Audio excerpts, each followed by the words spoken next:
In the azure world within the realm of dragons, specifically in Metropolis A, dwelt a common individual.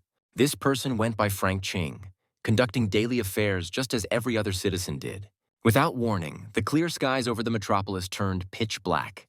This mysterious occurrence caused deep alarm among every inhabitant. A peculiar ray of light pierced through the dense, dark clouds. A luminous sphere materialized directly in front of Frank, suspended in midair. This sphere transformed into a see-through azure display screen. The object appeared extraordinary, possibly some form of enhanced reality technology, though its nature remained unclear. Frank questioned whether others could perceive this screen before them, but observing how they gazed at the void ahead, it was evident they could see it too.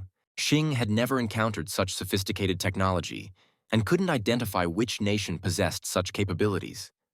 Nevertheless, Frank chose to reach out and touch the display. Instantly, a warning about the approaching activation of the Chaos Realm materialized. Citizens responded with varying reactions to this cryptic alert. The display announced the imminent opening of the carnage dimension known as Celestial Chaos. Healthy individuals aged 15 to 50 would be simultaneously transported there from across the globe. The Celestial Chaos served as home to diverse races, demons, and colossal creatures. The Chaos dimension overflowed with calamities and killings, yet also contained possibilities and riches. One could effortlessly obtain immortality or perish instantly. From an ominous dark cloud, rays of light extended toward nearly every display in Metropolis A. Citizens discovered themselves enclosed within enigmatic columns of illumination. No one comprehended what was occurring, but escaping these columns proved impossible, and children couldn't reach their guardians. Frank, trapped within the light beam, pondered if the Azure Dragon Star had truly suffered an alien assault. At this moment, the system issued an ultimatum declaring this event as the sole opportunity to preserve the nation, while wishing everyone fortune in the approaching chaos. The display welcomed newcomers to Settlement 911. Every settlement housed 1,000 individuals. Qing descended from a perfectly normal azure sky. Avians soared below him, and beneath lay a completely ordinary-appearing settlement with matching house rooftops. Frank landed directly through the roof onto the solid ground. Following such a harsh landing, understanding slowly dawned. Celestial chaos was genuine. The display informed Frank he resided in the newcomer's dwelling. This residence enjoyed the blessing of the celestial path. None could enter without the owner's permission. Within this house, energy and physical strength recovery rates doubled. An interface existed similar to familiar earthly games, plus a personal statistics board. Frank observed age 22, level 1, no abilities, talent dormant, agility 9, strength 8, endurance 8, but energy 28, combat rating 1 star. Frank chose to examine the general chat to understand the displaced people's mood. The world channel remained currently unavailable. People were panicking and terrified, searching for family members. Some hoped for governmental assistance. Others believed aliens had abducted them for experiments. Fantasy literature enthusiasts recognized familiar storylines, but they didn't know who would become the protagonist. Some men compared statistics. A boxing enthusiast possessed a fighting rating approaching 2 stars. Strength 18, endurance 14, agility 13, but energy 7. Frank realized these 4 indicators influenced combat rating. Raising them would increase the rating and consequently survival chances. Only a couple of people had ratings nearly reaching the 1-star limit. Newcomers averaged no more than 10 points. Frank's statistics fell short of 10 in his opinion due to excessive thinness. However, energy was highest at 13 points, half as much. Therefore, he was fortunate. The display announced that innate talent would now awaken based on the 4 parameter indicators. 9 ranks of innate talents existed. The weakest was F. Then, in ascending order, E, D, C, B, A, S, SS. SSS represented the strongest possible rank. Furthermore, SS and SSS were unique. Frank wasn't particularly optimistic, but hoped for useful talent. He speculated that uniqueness meant no one else possessed identical talent. When the system asked if he wanted to awaken his innate talent, Frank agreed. At that precise moment, he found himself in an extremely strange location. He appeared to float in zero gravity while strange glowing azure spheres flew around. Some moved past with noticeable acceleration. Based on fantasy novels he'd read, Frank decided a powerful talent would be an especially colored sphere that needed finding. Suddenly, one sphere crashed directly into Frank. It immediately vanished inside his chest. The system congratulated Frank on awakening his SS rank infinite extraction talent. Extraction could be used on any target. The effect would be random. Frank would need to determine experimentally the talent's effectiveness because the random effect explanation meant nothing to him. The display reported this newbie settlement had completed talent awakening. 194 people with E-class talent and 787 people with F-class talent. Frank realized less than 2% out of 1,000. Only 17 people had received D-ranked talents. The entire general chat was already buzzing about it. He saw 2 people had awakened C-rank or higher talent. One was himself. Chin wondered who the other fortunate person was and what talent level they possessed. Immediately, a message from Sam Leu appeared in chat stating he had C-rank talent control of magnetic fields. The chat exploded with comments like, "Cool. Their settlement would have its own Magneto." Many people wanted to work for Sam Leu or follow him. Frank decided that in a world of assassination, hiding his talent rank would be wiser if there was such commotion in the chat room around Class C. Ching would keep his talent rank secret like a trump card. The display informed that leaving houses was now permitted. The trial of newcomers would begin in 10 seconds. Losers would simply die. The system advised hunting animals, monsters, and demons, collecting their energy for development, and informed that weapons were available for equipment. Frank was delighted. The interface had no physical form but stored real objects like in the game. He withdrew a level 0 beginner sword with +2 attack power. Frank tried swinging the short, rusty sword, which wasn't too bad. It seemed it would be easy to kill a bull with such a weapon, and the +2 attack effect was noticeable. But if he improved this item, it would be different. Frank decided to try his innate talent on the beginner's sword. When the talent activated, the sword glowed azure. The display stated infinite extraction was successful. Sediment and rust were removed from the novice sword. It became a refined steel sword of level 1 with +5 attack power. If you're going to eat honey, you should eat it with a spoon, and Frank decided to apply his talent to the sword once more. But enough was enough. Extraction failed due to low target quality according to system information. King was prepared for this turn of events in his heart. After all, it would be a bug if he could constantly improve through endless extraction. However, the weapon in his hands was much better than those of other village people. Behind the house door, you could hear settlers' voices saying, "What a big settlement, even with a square." Frank decided to leave the house too, to see the world beyond the door. Pterodactyls circled carefree in the bright azure sky above newcomer settlement 911. Everywhere around you could hear complaints that everyone who doesn't reach level 10 in 7 days will die in this terrible world where the system forces you to kill monsters. People also asked each other what talent they had. Mostly it was increased speed, improved hearing, or sense of smell. Gradually, people flocked to the square in the middle of which a portal rose. However, no one had yet dared to enter it and explore. Frank believed the portal served as an exit from the peaceful settlement into the outside world of bloodshed and murder. There was a sound from behind that resembled an explosion. Everyone wondered what it was. Perhaps a wild animal broke into the settlement. But in the crater stood a boxing enthusiast named Ivan, whom Frank knew from the general chat. People talked about how cool and strong Ivan was, asking what talent he had. The boxing enthusiast reported he had become the proud owner of the D-rank talent Frenetic Strength, which tripled his strength when activated. Frank remembered how Ivan bragged in chat about his strength being 18 points, but with talent it came out to 54, so he split the boulder with one blow. Someone else also had talent for increasing strength, but it was E-rank, which only doubled strength. Everyone was certainly impressed by Ivan's visual demonstration. The boxing fan was thrilled by the prospect of increasing his own power. Ivan was confident that all the sweat he had shed in the gym would pay off for him, and he would spend the best part of his life in this world. There was also talk of Sam, who had awakened C-rank talent in the style of Magneto. Ivan snorted that in this world of brute force, only the fittest survive. The boxing enthusiast was about to enter the portal so everyone could see how strong the beasts were outside the settlement. People murmured their approval. The big guy entered the portal. Everyone froze in anticipation. Frank mused that Ivan was all muscle and no brains since he was dragging everyone into the unknown. Ivan wandered through the forest, muttering that Sam and his S-rank didn't understand anything. But now he'd take down the beast and everyone would understand who's boss here. Suddenly, he heard someone's footsteps. Ivan worried it might be a monster approaching him. The system reported that newbie Ivan was killed by a level 1 beast, the bloody rabbit. The display explained that level 1 beasts had a combat rating of 3 stars. Level 2 beasts had a rating of 4 stars. Level 3 beasts had a rating of 5 stars, and so on.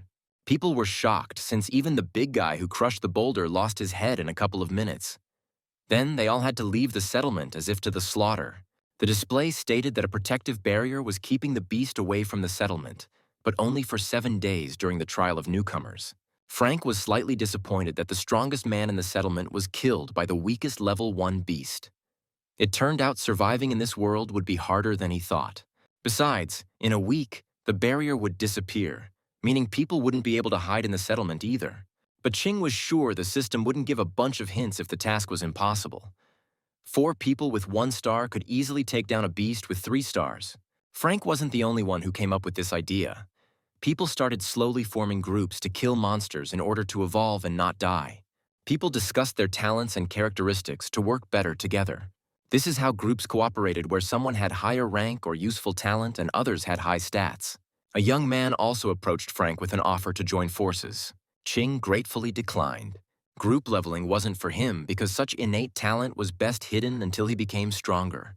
When about 15 minutes had passed since the first group entered the portal, Frank decided to follow in hopes of leveling up a couple of levels.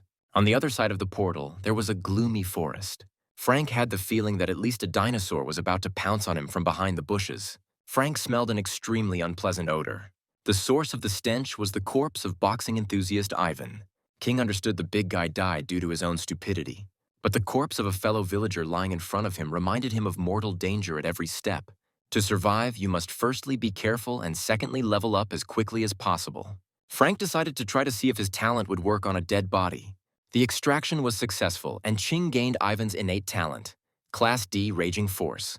Since he initially had 8 points, when the talent was activated, his strength would increase to 24 points. That is 2 times stronger than an ordinary person from the settlement. Frank dreamed of eventually becoming the owner of tens of thousands of innate talents and reaching the peak of human capabilities. The feeling of gaining more power seemed simply exciting to Frank. Instead of a memorial speech, Ching remarked that Ivan was strong but had weak speed and defense and died due to his own recklessness. Ivan's death proved that individual weaknesses must be compensated for by cooperation in this most dangerous world. But this wasn't an option for Ching. Frank used infinite extraction on the deceased sword and became the owner of 2 purified steel swords. Frank then discovered the carcass of a dead animal. He believed this was Ivan's killer, a level 1 blood rabbit. The wounds on the carcass indicated that the surrounded animal died from blows to the back. Extraction on the carcass worked, giving +2 strength, which made Frank very happy because thanks to his talent, it turns out you can even increase stats. Now he had a strength of 10. That is like an ordinary person from the settlement. With frantic strength, the indicator would rise to 30 points. Frank discovered through experimentation that anything below level 20 could only be extracted once, so he set out to find more corpses. Singing reasoned that a large group would be able to kill more monsters, so he went along the path where there were most tracks. The display reported that a level 1 giant rodent had killed a newbie. Extraction from a corpse brought talent and from a monster strength, but beasts had no talents. But for a level 1 beast, only +2 was received, which meant more powerful beasts were needed. If you found the corpse of a newbie, perhaps you could extract a useful innate talent. A message popped up about the death of another newbie in a fight with a giant rodent. As much as Chin wanted to sit out these messages in safety, if he remained weak, he would simply become someone's snack. Frank moved forward in search of the group. Soon he could already smell the strong smell of blood. He found a man and a girl who were killed by a giant rodent. The thought occurred that a level 1 beast with a combat rating of 3 stars may be nearby, and Frank was no match for the monster for now. But this thought didn't stop Frank. Behind the bodies, one could see the enormous carcass of a giant rodent. Normally, Ching would have refrained from attacking, but in this case, the beast was wounded and both of its legs were broken. Frank carefully approached the predator. A meter before the target, he activated furious force and rushed at the enemy who had raised his grinning face. The monster resisted, but a wounded beast was no match for Frank. The rodent didn't shine with intelligence. The intention to finish off the beast was realized without any particular losses. He managed to thrust the sword straight into the creature's heart.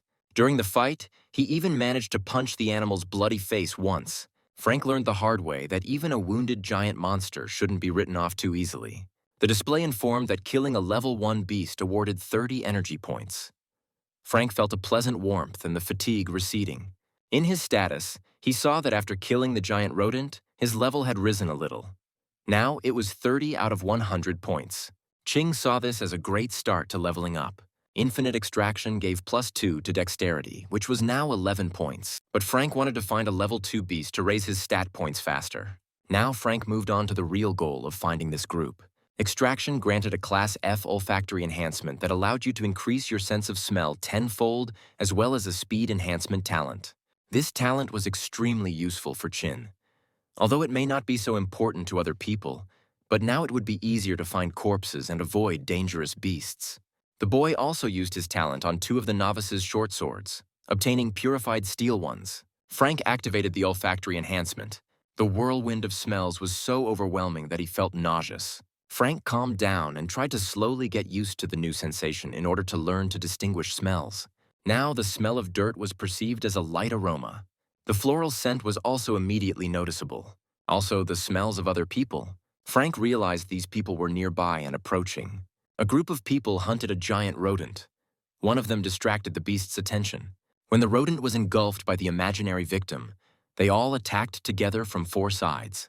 The beast was defeated by joint efforts. The display reported the accrual of 30 energy points. People lamented over the carcass, how unlucky they were to encounter 2 rodents at once. In the end, everyone was injured and 2 of the group were killed. The survivors were grateful for their leader's strategic skills and decided to go and finish off the wounded rat that killed 2 of their comrades. Frank, hiding in the grass nearby, realized they were talking about the girl and man he used extraction on. But since Frank killed their wounded prey, it would be unwise to catch their eye. Chung activated the speed increase talent. In the world of chaos, humanity and compassion can lead to loss of life. One must adapt to survive. For the next 3 hours, Ching wandered around studying the situation while other newcomers worked hard to bring down groups of beasts. There were 5 types of level 1 beasts in this plane: the blood rabbit, the giant rodent, and the gray plain wolf. There was also a mad boar and the most dangerous of all, the poisonous snake of 9 rings. Frank found the 4th carcass of the mad boar. However, the display informed that the limit had been reached and extraction was unsuccessful. It turned out that after 3 extractions from identical level 1 beasts, the extraction limit was activated. Frank used the extractions 3 times on all local animals except the poisonous 9-ring snake. The system also announced 7 deaths, but Xing only found 1 corpse from which he extracted an E-class vision enhancement talent. The combat power had reached 2 stars, so Frank was confident he could defeat a level 1 beast on his own without any problem. He managed to catch the scent of a poisonous snake and an unfamiliar scent nearby reminiscent of a fruit or flower. Ching, like a hound, rushed towards the target. By smell, Frank detected a snake near the source of the second aroma. It looked like a poisonous snake was protecting this unusual fruit. On the plain, the most powerful predator was the snake, for which 40 points were awarded. The beast noticed a foreign presence. It immediately rushed into the attack, splashing saliva. Frank couldn't figure out why this particular snake was so slow. Frank guessed the snake might be digesting its recently eaten prey, which is why it moved sluggishly. This made the task easier, but another problem arose. The sword could not cut through the reptile's 2 dense scales. Frank waited for the moment when the snake pointed its open mouth straight at him. At that moment, he activated his innate talent of frantic strength, delivering a powerful blow. The sword entered the snake's palate. Frank's plan was working. He began to chop the snake's body into pieces. Killing a poisonous snake gave 40 points, and Frank still had to kill another first-level beast to move to level 2 himself. There was no problem with the poisonous snake because it had a full stomach, and Ching decided to cut it open and see what's inside. It turned out that a poisonous snake digested a man. King reflected that in the world of chaos, death is at every turn. It's all about how to die, to be a prey or a predator because only the strongest will survive. Extraction gave out another F-class vision enhancement talent. 2 similar talents combined to give out an E-class one. Now vision improved 20 times. Night vision appeared and the skill eye of true sight awakened, which showed the true essence of things. So Frank understood that the same talents would increase the class. Plus, there would be a chance to awaken the talent skill. Frank decided to immediately try out his first skill on a mysterious plant that was guarded by a poisonous snake. The eye, like a fantastic scanner, gave out data. The level 1 spiritual fruit, red snake fruit, increased stamina and gave resistance to poisons. Frank was inspired because now he immediately learned everything about incomprehensible things. This was a huge advantage. Frank chewed the spiritual fruit with the thought that he would never miss anything useful again. The snack gave 8 points of endurance and increased poison resistance by 100%. To get 8 points, the extraction would have to be used on 4 beasts. Frank regretted that there was only one fruit growing here, but he wondered if the whole plant could be used, not just the fruit. The eye said the essence of the earth and sky was accumulated by a spiritual plant which grew 1 leaf in 1 year, 7 leaves in 7 years, then a fruit grew in 7 years. Once the fruit was picked, the leaves would completely wither and become useless within a few days. King hated wasteful waste, so he decided to try extracting it from a plant that had been absorbing nature's essences for years. Infinite extraction produced spirit plant essence, which when consumed would add +2 stamina. Frank knew that such a plant couldn't be useless. The essence brought as many points as the corpse of a local beast. Frank immediately ate the magic pill. The display congratulated him on leveling up to the maximum of 2 stars. It's a pity that the 4 extracted talents were not taken into account. Now he was level 170 out of 100, energy 32, endurance 28, and poison resistance +100, agility 21, strength 20. Frank was confident he could take down 3 or 4 level 1 beasts on his own. So he decided to use the extraction on another poisonous snake and then leave the newbie settlement. Frank intended to find other wild animals to increase his stats and power to survive in this harsh world. Then stones started flying towards him. The boy bounced off the stone shells, jumping like a hare on a lawn. Ching wondered, had he really fallen into some kind of ambush? Having jumped onto the tree, he immediately understood that it wasn't an ambush at all. It was the raging poisonous snake of 9 rings, which he didn't smell because of the smell of blood of the recently killed reptile. Now he wouldn't have to look for prey himself. Alas, a whole squad was trying to kill the snake, but the sword of a level 0 rookie did not penetrate its scales. The creature was also incredibly fast, which prevented the archer from aiming. Julius shouted to aim for the vital organs. Frank didn't expect to run into this guy here. Before entering the portal, Julius gathered a group for himself, possessing the D-class talent, Light Control. There were 8 people in his group. There were 17 D-class talents in Settlement 911, and after Ivan's death, there were 16 left, and Julius was one of them. There were 6 people left from his group. An archer ran to Julius to ask if their leader was okay, but he asked to quickly kill the snake while it was immobilized. King understood that Julius was attacking directly. The group members were attacking from the sides. The fight would exhaust the snake, and sooner or later, it would die. Frank tried the eye on a live snake and saw all its characteristics plus a 0.1% chance of extraction. That is, if you killed the bastard, something might drop, but with a chance of 1 in 1,000, which was extremely low. Here, the snake finally died, and the group members discussed the number of points they received. Some had 3, some had 5. Some guy was awarded only 1 point. The archer reassured the boy that the points were awarded by the system based on personal contribution to killing the beast. Frank understood that the system encouraged cooperative hunting and that a poisonous snake was worth 40 points. But when divided by 7, it didn't add up to much. Julius began to glow. Everyone asked the leader what was happening to him. He assured that everything was fine. He just increased his level. Someone in the group had 1,700 points. Everyone reassured him that as long as they were together, they would gradually cope. Frank saw a level 2 host for the first time and used the eye of true sight. Julius had 21 energy, 19 endurance, 22 agility, and 20 strength. King believed that Julius had a 50-50 chance of taking down at least 1 level 1 beast on his own. Frank was only level 1, but his battle rating at peak was 2 stars, so he should be able to defeat Julius with his level 2 without any problems. One of the group members said that he and his comrade, who was eaten by a snake, were scouting the area and came across 2 snakes at once. They immediately ran away, but the comrade tripped and fell, so one of the snakes swallowed him. The survivor had a talent for increasing speed, which saved him. Julius called for revenge for his dead comrade and led the squad, ordering them to be careful and warn in case of danger. Frank guessed that he was talking about the man he found in the belly of a snake he had just killed. At the thought of this, Frank moved his leg slightly. The squad's archer instantly reacted to the sound by firing an arrow. It plunged into the trunk right in front of the stunned guy's nose. The archer demanded that Frank come out from behind the tree, and he guessed that the girl probably had a talent that sharpened hearing. Xing came out with his hands raised, assuring that he was just passing by. The archer looked wide-eyed and called out the boy's name. He asked if they knew each other because he didn't remember this girl at all. Julius asked if Jana knew Frank. She mumbled like, "No, but she saw him in the chat." Jana wanted to know why Qing was alone because it was dangerous, and he thought about how amazingly good the girl's memory was who remembered him in the chat.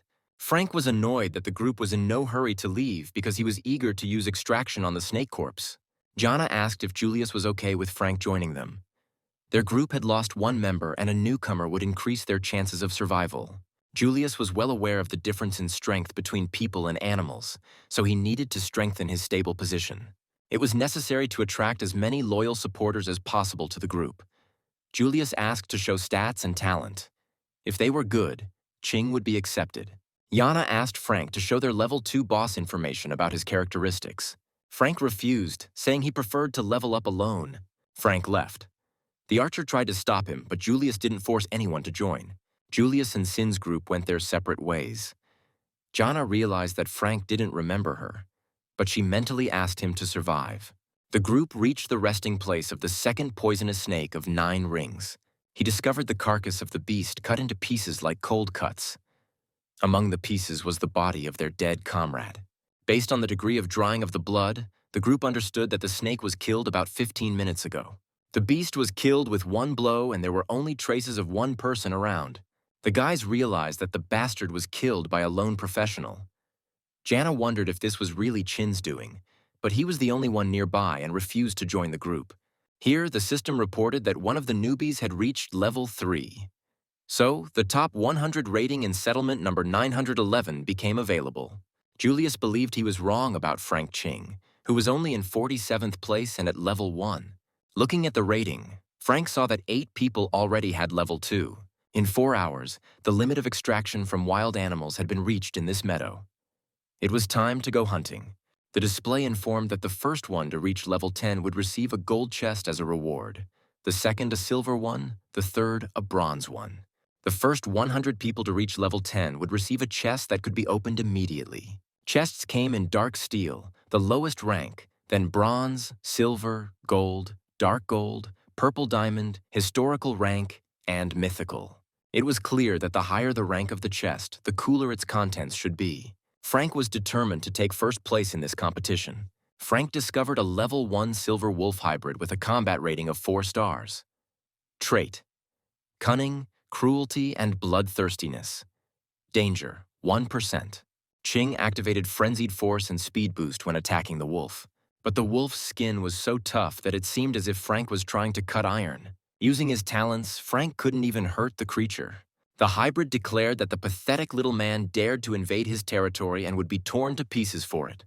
The wolf felt that this particular level 1 human was much stronger than most level 3 humans. Frank had heard somewhere that wolves have strong heads and backs, which means their weak point must be their belly. It was in the beast's stomach that Frank struck. Fatal strike. The display said 100 experience points awarded for killing the mutated silver wolf. Level 2 obtained. Strength plus 10, intelligence plus 10, endurance plus 10, dexterity plus 10. 5 attribute points awarded. Frank's wounds were healing, and the increase in level felt like a surge of energy spreading through the body, which was very pleasant. Killing a silver wolf dropped a chest of dark steel. Before opening the reward, Frank mentally requested that there be level 2 gear or weapons inside. Then he opened the chest and voila! There was a level 2 Blood Wolf battle sword made of titanium alloy, which was fused with wolf blood essence, which increased attack power and gave a 100% chance of injury. Frank was delighted with his new sword. Now he wasn't afraid of meeting wild animals, who seemed to hear his thoughts and came themselves to try out Frank's new weapon, clicking their claws on the stones. Qing believed these were the comrades of the slain silver wolf who could somehow summon while dying. He was very happy with this arrangement. The mountain itself was coming to Muhammad. The fight began. Moreover, these wolves were prone to sudden attacks, but killing them with a new sword wasn't difficult at all. Frank felt like these dogs were no match for him. Soon he was surrounded only by the corpses of wolves who had come to their death. Frank felt how much his abilities had improved because he took out 5 creatures in less than a minute. At level 1, this was unachievable. Once again, Frank was convinced that the forced movement to the world of chaos wasn't a dream. Therefore, he intended to level up and become invincible so that he could eventually find a way out of the nightmare that had engulfed him. Ring of Light killed Blood Rabbit. It was Julius who brought down the beast. The members of his squad praised the mighty leader who organized teamwork. The display read, Ching was the first to kill the mutated beast and received 1 prestige point, which was only awarded to the first person to kill the mutant beast. The system reported that 4 newcomers, including 1 level 2, were killed by a mutated level 1 fanged boar beast. Julius realized that the mutated beasts were incredibly strong. He was proud of himself for killing the beast alone, and Ching himself killed the mutant. The display showed that Frank had moved from 47th to 5th place in the settlement ranking. Julius's squad was surprised by the speed of the guys leveling up as if from a power-up pill. Frank stood on a mountain of wolf corpses watching the sunset and feeling satisfied with his own progress. The display showed a request for help from the only surviving member of the squad. A monstrous mutant boar tore everyone apart. Only the talent of speed saved the poor guy. The man was 50 kilometers south of the settlement and the boar was wandering nearby. Frank estimated that he could get to the designated location in about 5 minutes, which made sense. Killing a mutant beast gave almost 3 times more than killing a regular wild beast, not counting the chance of a chest dropping. Arriving at the scene of the battle with the fang boar, Ching saw that the bodies were still there. However, he smelled not only the bodies in the boar, but also the bloody rabbit. Usually, different animals don't roam together. Frank used extraction, but only got +2 to dexterity. The second attempt also failed. The last time it failed was when he reached the extraction limit for level 1 beasts. Then, Ching extracted another F-grade smell enhancement talent and 2 E-grade endurance enhancements. But the smell enhancement did not improve. Frank guessed that it was because he extracted a similar talent of a lower rank than the one he extracted earlier. Nevertheless, Frank was happy that he received an innate talent for increasing endurance. Now he had talents for all stats. Frank discovered a drag mark. He wondered why the boar would drag the body. Unless the beast decided to eat the prey in the hole, but what was missing was a body with a D-class talent. So, it was worth hurrying before the body was eaten. Frank hesitated when entering the lair where danger wafted from, but he reassured himself that with his current abilities, he could handle the boar. Here, he smelled a familiar smell. The eye revealed that a poisonous mutant snake of 10 rings, level 1, with a combat rating of 5 stars was attacking. The snake had a 1% critical hit chance, as well as the controlled status that could enhance combat power and the poison cloud skill. Frank felt that the 4-star mutant wolf was much weaker than this 5-star snake.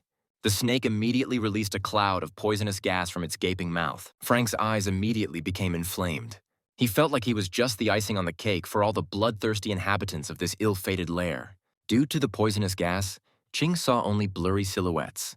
Despite the temporary limitation of vision, Frank had no intention of dying. With a desperate cry, he swung his sword, not allowing anyone to get close to him. He waved, not without success. Soon, only the snake remained. The rest of the animals ran away. As the boy expected, the reptile attacked him from behind. With a cry that his hearing and sense of smell should not be discounted, Frank rushed at the enemy, not intending to give up. Killing the poisonous mutated 10-ring snake rewarded 110 experience points. Also dropped a dark steel chest. Frank felt that if it weren't for his talent for endurance, he would have had a really hard time. The system congratulated him on level 3. Intelligence, endurance, agility, strength, plus 10 points. 5 attribute points were awarded. The transition to level 3 was very convenient. Frank's eyes were instantly healed. It was very convenient that at the moment of increasing the level, the body returned to the optimal state. It wasn't scary to lose a leg or an arm, let alone go blind. An unexpected and extremely useful item fell out of the chest. Frank also discovered a dimensional portal in the cave. He remembered that all the animals that attacked him so suddenly disappeared into this portal. Chin wasn't afraid of wild animals, but he sensed that there was something more sinister than ordinary predators lurking behind the portal. On the other side, there was a cave with many level 1 spiritual plants. The eye revealed that there was blood frostgrass, cotton flower tuber, aurora butterfly wing silver, heartgrass, and bone tree grass. Also in the cave were a strange dead man, a missing corpse, and 3 wild animals behind the dead man. The system showed that Qing was in another world, so the rating was unavailable, only chat and personal information. The Eye of True Sight revealed that on the mountain of skulls and bones sat an extremely evil man, but dead. Level 4, 6 stars. The dead man's specialty was dark energy, and he waited for living flesh to be reborn. Skills and talents were not shown. In the dead man's hands was a scythe of the most terrible appearance. The beasts were clearly under the control of the strange undead. So, if there was a fight, Frank would be at a serious disadvantage. So Frank decided to leave now, but come back when he got stronger and deal with the undead. At this thought, the dead man opened a glowing eye. He declared that since a level 3 bug from the small world crawled in, it would stay to use its flesh for reincarnation. In addition to the 3 beasts, the dead man was also emitting glowing chains. Qing believed these chains were some kind of skill. It wasn't easy to avoid them, while not forgetting about the attacks of the 3 beasts. The chains caught up with Frank, who couldn't move in them. The dead man ranted that the stupid animals brought him only corpses with the help of whose blood he barely supported his body. Then suddenly, like manna from heaven, a living body appeared on his territory, which could be used for rebirth. It was clear to Frank he needed to free himself from the dead man's control. Otherwise, he really could lose his head here. Despair gave the boy strength, and the next moment, the chains that bound him were cut. After that, it was the turn of the wild animals. The dead man was perplexed because the people of the small world had about 30 points. With such indicators, it was impossible to resist him, much less get out of the control of the mine. And this person even rushed into attack. True, the little man's attack failed. The dead man declared that the man dared to underestimate him. People were simply unable to resist his mind penetration. The dead man liked the body, and it was an honor for a man to give it up. Frank advised the dead man to lie down and added the existing attribute points to the mind. The corpse felt resistance. It did not like the person. Therefore, it intended to tear Qing's soul into pieces and incinerate them in hellfire. The undead ordered Fangbor to kill the human. The system reported +10 intelligence. The dead man felt the strengthening of the human mind. Qin got a Class 1 storage ring from the poisonous snake. That is, even if Frank dropped the sword, he could get the weapon out instantly. Frank decided to first kill the mutated animals and then deal with the dead man, who mumbled that Qing wasn't his equal, even though he escaped from mind control. Looking at the animals attacking at once, Frank understood he needed at least 2 seconds to get rid of the mind control. The dead man even tried to squeeze out a semblance of a smile in anticipation. But then it turned out that both wild animals were already dead. Frank, who hated wastefulness, took the snake's poison gland with him after killing it just for such an occasion. The insightful guy was sure that the poison of the 10-ringed snake would definitely not be superfluous in battles. Frank realized that the dead man was unable to move, and after the death of all 3 mutant beasts, he would hardly be able to defend himself adequately. The undead screamed that despicable humans always use dirty tricks, but the screams did not stop the sword. For killing a dead man, a creature of evil, 210 experience, 10 justice points were given. The display congratulated you on passing the hidden exam of the system. Qing became a level 1 judge for this intelligence, endurance, agility, and strength +20. The judge killed evil beings and gods who broke the rules. The title of judge was given to 1 in a billion. It was clear to Frank that the evil being was a dead person. So the Eye of True Sight indicated extreme malice. It wasn't clear yet what justice points were for, but they were clearly for something useful. Divine Seal skill had been acquired. Now the same talents could give both Divine Seal and Beast Taming skill. Frank was delighted. Now you could send a group of wild animals to hunt and just get experience. But the display said that the activation conditions were not met. Beast Taming skill could activate the C-class talent linked Sixth Senses, or the Talent Mind Enhancement with a Taming Pill. Shinu found the skill learning conditions too difficult. He wondered if the dead man had a taming pill or at least a recipe for one. There was a love bone from a soulmate, an eye gouged out by a snake girl, a pink apron from a skeleton king, a necklace stolen from a demon's concubine. There were even socks that hadn't been washed for 200 years. But no taming pill had been found. Frank began extracting, which granted the D-class mind enhancement talent, +3 strength, +3 dexterity. Now, to master the taming of animals, you needed to either find a pill or the linked 6 senses. With the strengthening of the mind, it was possible to control the storage ring and collect everything necessary into it at once. Spiritual plants obediently packed themselves. If Qing had obtained the taming pill, he would have been able to control not spiritual fruits and herbs, but wild beasts. Extracting from a corpse that disappeared from the plains yielded the D-class talent, fire control, as well as speed enhancement, also a D-class talent. The offensive talent of fire made Frank very happy, who thought that in the future he would be able to attack with fire from afar without close combat. After frying the meat, Frank savored it and looked into the chat where everyone was buzzing about leveling up. They mentioned that after level 3, Qin's name turned gray. The villagers decided that if Frank died, his name would disappear from the rankings. Frank decided to first restore his strength in the safe space of another world and then continue the hunt. The meat smelled super nice. It was fatty and juicy. The shish kebab had a terrific invigorating effect. The display said that Qing had discovered a trick. Eating grilled meat restored strength faster. Frank got 1 reputation point for his first discovery. People were wondering why Qin's name had turned gray, but it turned out he was enjoying life. The system reported that strength was restored only by warm water and cooked food. Cold food and water did not give a restorative effect. The trade channel was activated. The villagers were thinking most of them needed to somehow get fire to cook food. Frank, who was devouring the meat, wondered if he would be able to sell his delicacy. Frank posted an ad on the trading channel about exchanging 3 kilograms of cooked meat for 1 carcass of a wild animal. For being the first to use the trade channel, Frank got 1 prestige point. There was also someone willing to exchange the animal's corpse for fried meat. The corpse of a level 2 saber-toothed mountain tiger was exchanged for 3 kilograms of shish kebab. For the first transaction, both the seller and the buyer were awarded 1 prestige point. Julius's group had just killed an animal, and the people were asking the group leader to exchange the carcass with Frank for some cooked shish kebab. From the exchanged animal carcasses, Frank extracted +2 endurance, +2 intelligence. He was pleased that he didn't even have to look for animals. Julius sent Qin a message asking him to send him 6 kilograms of shish kebab and he would be indebted to Frank. The chat commented that it was unlikely that Qin could need anything from Julius. Frank was outraged. Who did Julius think he was? But he answered reservedly that the amount of meat was limited and whoever had time ate it. Chat praised Qin's modesty. At the moment, Frank himself resembled more of a merchant than a warrior or a hunter. An even more greedy merchant appeared who exchanged 50 kilograms of meat for level 1 equipment. Frank also offered to exchange a level 1 beginner weapon for a spiritual fruit, 3 spiritual plants, or other level 1 equipment. The chat was exploding with guesses about where Qing could have gotten so many level 1 weapons. They assumed a crafting skill like in the games.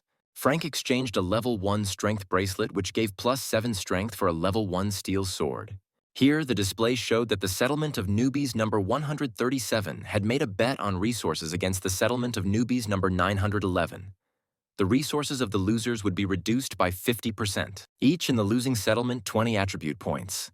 The winners would increase resources and receive +20 attribute points. The winner would be the first to reach level 5. The winner would receive a silver chest and 50 attribute points. The rating was hidden during the bet. Frank believed that the price of losing was too high.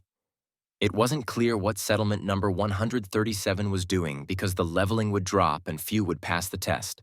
The chat was buzzing, but everyone agreed that 911 would win if Julius leveled up to level 5 faster. In settlement number 137, the newcomer Baron Edward, as a member of the noble blood tribe, promised to lead to victory because he was already at level 4. The residents supported the Baron, who made a special bet at night which gave him an advantage. Frank was shocked because the Baron was a vampire, a representative of another race. This meant that the system had deliberately gathered residents from one country in each settlement. As a reward for placing a bet, the system opened habitat maps for all animals from levels 1 to 10. Chung wondered whether the conflict between settlements would further lead to conflict between countries or continents. But now the most important thing was the stake between the newcomers' settlements. You needed to kill higher-level animals to not miss the chance to win. Improving your vision allowed you to see in pitch darkness like it was morning. The sense of smell helped to detect animals whose habitats were indicated on the map. Frank arrived at a hunting area with level 4 beasts. Jing dealt with them in no time. Suddenly, another enemy jumped out. The eye identified it as a level 5 golden-eyed half-tiger, agile with sharp claws. The enemy had a sudden attack skill of fierce wind and a reward rate of 1%. The beast attacked so suddenly that Qing didn't have time to smell it. Frank encountered a beast that was half-human for the first time. While he was thinking about this, Frank caught the scent of a spiritual plant. There were always animals near such plants. You could kill 2 birds with 1 stone. However, judging by the map, the animals were of a higher rank. The aroma came from a level 2 dragon fruit that had grown after absorbing a dragon's blood flow. Increased agility, strength, and stamina. The fruit gave a 0.1% chance to receive a stream of pure dragon blood, and it was guarded by a 6th level Furious Bear King with 12 stars and a 60% chance of reward. Frank decided to attack suddenly, but the 3-headed Bear King simply brushed him off like a fly. Frank didn't expect such speed from the huge bear. The bear came up and each of the 3 heads told the boy to just go away and he would spare his life because he didn't want to waste his time on the boy. The 3 talking heads seemed disgusting and strange to Frank. He in turn suggested the same thing to the king of the bears. In response, the heads foamed at the mouth and threatened to tear the level 4 person into pieces. Frank wasn't intimidated by such words and he attacked. Unfortunately, 1 bear head flew out of the game. One of the remaining heads cursed people. The other told her to shut up. Frank realized that the bear's neck was incredibly strong, and even using all his strength, he could only take off 1 head at a time. But then the display notified that the beast went berserk for 10 minutes. The bear roared deafeningly and threatened to send the man to hell. King wasn't surprised that the bear's roar was similar to a dragon's because he sat next to a dragon fruit and could absorb its characteristics. However, due to the state of rage, the bear's defense increased, and Frank was unable to even scratch it. The enraged bear screamed that the level 4 man would pay for his actions. But then Qing also became furious. The display stated that the Blood Wolf's war sword was imbued with flame power, increasing fire damage by 10. The bear didn't stand a chance. Frank admitted that the fight wasn't easy. The king of the bears was much stronger than just mutated wild animals, but the display did not announce the bear's death. Therefore, the furious Bear King was still alive. To be absolutely sure, Frank cut off the remaining heads. Killing the furious Bear King was worth 500 energy points. Kung was the first to kill the Bear King, for which +2 prestige points were awarded. A bronze treasure chest also dropped for a successful hunt. The chest contained the King of Bears combat armor, level 2, with +25 defense, +100% cold resistance, and +100% fire resistance. Extraction granted the E-Class Talent Blood Evolution, which awakened the power of blood, and as a result increased defense, speed, and strength by 30%. Frank ate a dragon fruit. First, Frank was twisted in half. Then, the hallucinations began. He saw and felt himself trapped in the paw of a huge golden dragon. The beast decided to eat him raw or fry him first. The dragon also saw a third option to simply crush the little man in his paw. Frank looked at the giant, but at the same time he understood that he simply ate the dragon blood fruit, which meant that everything that was happening was a hallucination. But Frank wouldn't allow any glitches to control him. So he bit the dragon's paw himself. The dragon called him a crazy idiot and yelled, "Stop eating him. He's real and could teach him dragon secrets." Chin didn't care. He'd eat the bastard. Frank came too. The display broadcast. The fruit had strengthened the blood. +5 agility, endurance, and strength. Awakened part of the power of dragon blood. +8 to strength and endurance. +6 to agility. 0.1% of the blood evolved into the blood of a true dragon. The people of the bluest star dragon country must really be the descendants of real dragons, since Frank was able to obtain a piece of the blood of a true dragon. Frank was almost level 5. 1,190 out of 1,200. 1 beast remained to be killed to win the resource challenge. At this time, the beast was already creeping up. Julius was almost at level 4, and Lord Edward was already level 4,520 out of 1,200. Edward stated that everyone could just relax and wait for him to reach level 5 by dawn and make everyone famous. The residents of the vampire settlement rejoiced because the strongest person, Julius, was only level 3. Here, the system reported that Frankqing from settlement number 911 had reached level 5 and his settlement won this resource challenge. Jana was just in shock, as was the entire settlement number 911. Qing had achieved the impossible unless he was a cheater. Everyone got 20 stat points. Residents were delighted. The characteristics were useful to everyone. For some, they literally saved lives. In settlement number 137, the picture was completely opposite. Everyone blamed Lord Edward for his arrogance. Frank himself got 50 stat points, 3 prestige points, and a silver chest. Extraction from the last beast, which came at the right moment, gave +2 strength. Qin received a message that someone had received a resource betting token and wanted to exchange it for a Tier 1 refined steel sword. The boy accepted the trade offer. The bet token appeared once in each newcomer settlement, but only the strongest could use it. After activation, in case of victory of the settlement, the reward of the token owner increased several times. In case of loss, the same with punishment. Residents were asking in the chat when Frank planned to place his bet.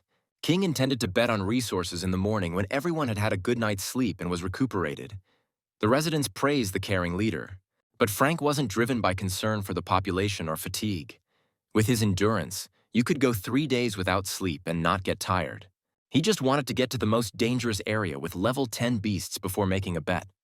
The most dangerous beasts gave the most experience. Killing a dark night owl yielded 220 experience points. Frank arrived at a location where, according to the map, level 10 beasts should live. But he didn't sense any beasts at all. A system glitch. Suddenly, Frank started to fall. He just flew into nowhere. There was nothing around, not even walls, even if it were a gorge. To stop his fall and avoid being crushed, Frank summoned fire. It was just in time because you could see a forest below and even some settlement behind it. As soon as Frank landed, he immediately sensed the presence of a powerful beast. But in addition to the animal smell, a very strong smell of corpses came from everywhere. Due to its concentration, it was impossible to determine the location of the animals. Touching the statue, the boy realized that it was just an illusion. From above, the place resembled his rookie settlement 911. But on closer inspection, it was clear that this could be an abandoned settlement of newcomers. The same could happen to them if they lost. Frank pondered the fairness of the heavens, which gave everyone a chance to level up and gain power, and the ruthlessness. All losers died. Suddenly, a squad of strange dog-headed creatures appeared. The creatures were something between the ancient Egyptian god Anubis and a knight with the head of a Doberman. The leader stated that they were soldiers who guarded the settlement. A human shouldn't be here, but since he came, he would die. Canine-headed creatures instruct a human to ready himself for his final moments. Analysis reveals these hostile beings as demonic constructs spawned by infernal warriors, classified as mutants with 10% probability of treasure drops. Minimum threat level 15. Frank remains clueless about escaping this bizarre realm, thus prepares for combat. His weapon consists of an atmospheric scar sword boasting enhanced damage and swing velocity totaling 100 points. This 4th-tier armament originated from a silver container. The blade additionally possesses complete wound probability enhancement and 30% defense penetration. The canine warrior charges forward wielding a lance. Frank triggers berserker power, boosting velocity and resilience while employing flame manipulation abilities. The human assumes only a single combatant approaches since enemies underestimate him due to level disparities. The squad questions whether their captain requires assistance, but convince themselves he has eliminated 10 foes despite appearing challenged. The unit concludes their commander toys with the intruder, intentionally missing attacks. Through this method, the elder exposes weaknesses. The captain presumably permits the individual to believe victory is possible, only to eventually devastate the person completely. Frank stands bewildered as the canine warrior vanishes instantly, leaving him slashing empty air. The commander grasps the human skull in his claws and recognizes some opponent abilities, yet suggests concluding matters as time grows short. The dog-headed leader's monologue concludes with an unexpected human counterattack. The interface announces 10 righteousness points for eliminating the hellish warrior plus 2 reputation points. Qing achieves first elimination. The squad furrows their canine brows, unable to comprehend how such events transpired. Frank cannot spare a moment in this chaotic dimension, particularly after gaining mental enhancement abilities. Harvesting grants Dark Class Shadow Control talent. The interface declares the individual has advanced to 2nd level Arbitrator. The Infernal Soldier also yields a fragment of Dark Binding. The individual recalls training until perspiration flowed.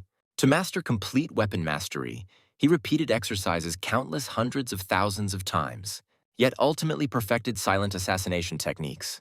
The canine beings quarrel like common hounds, determining who will eliminate the insolent human. Some recently groomed their claws. Others represent the youngest members.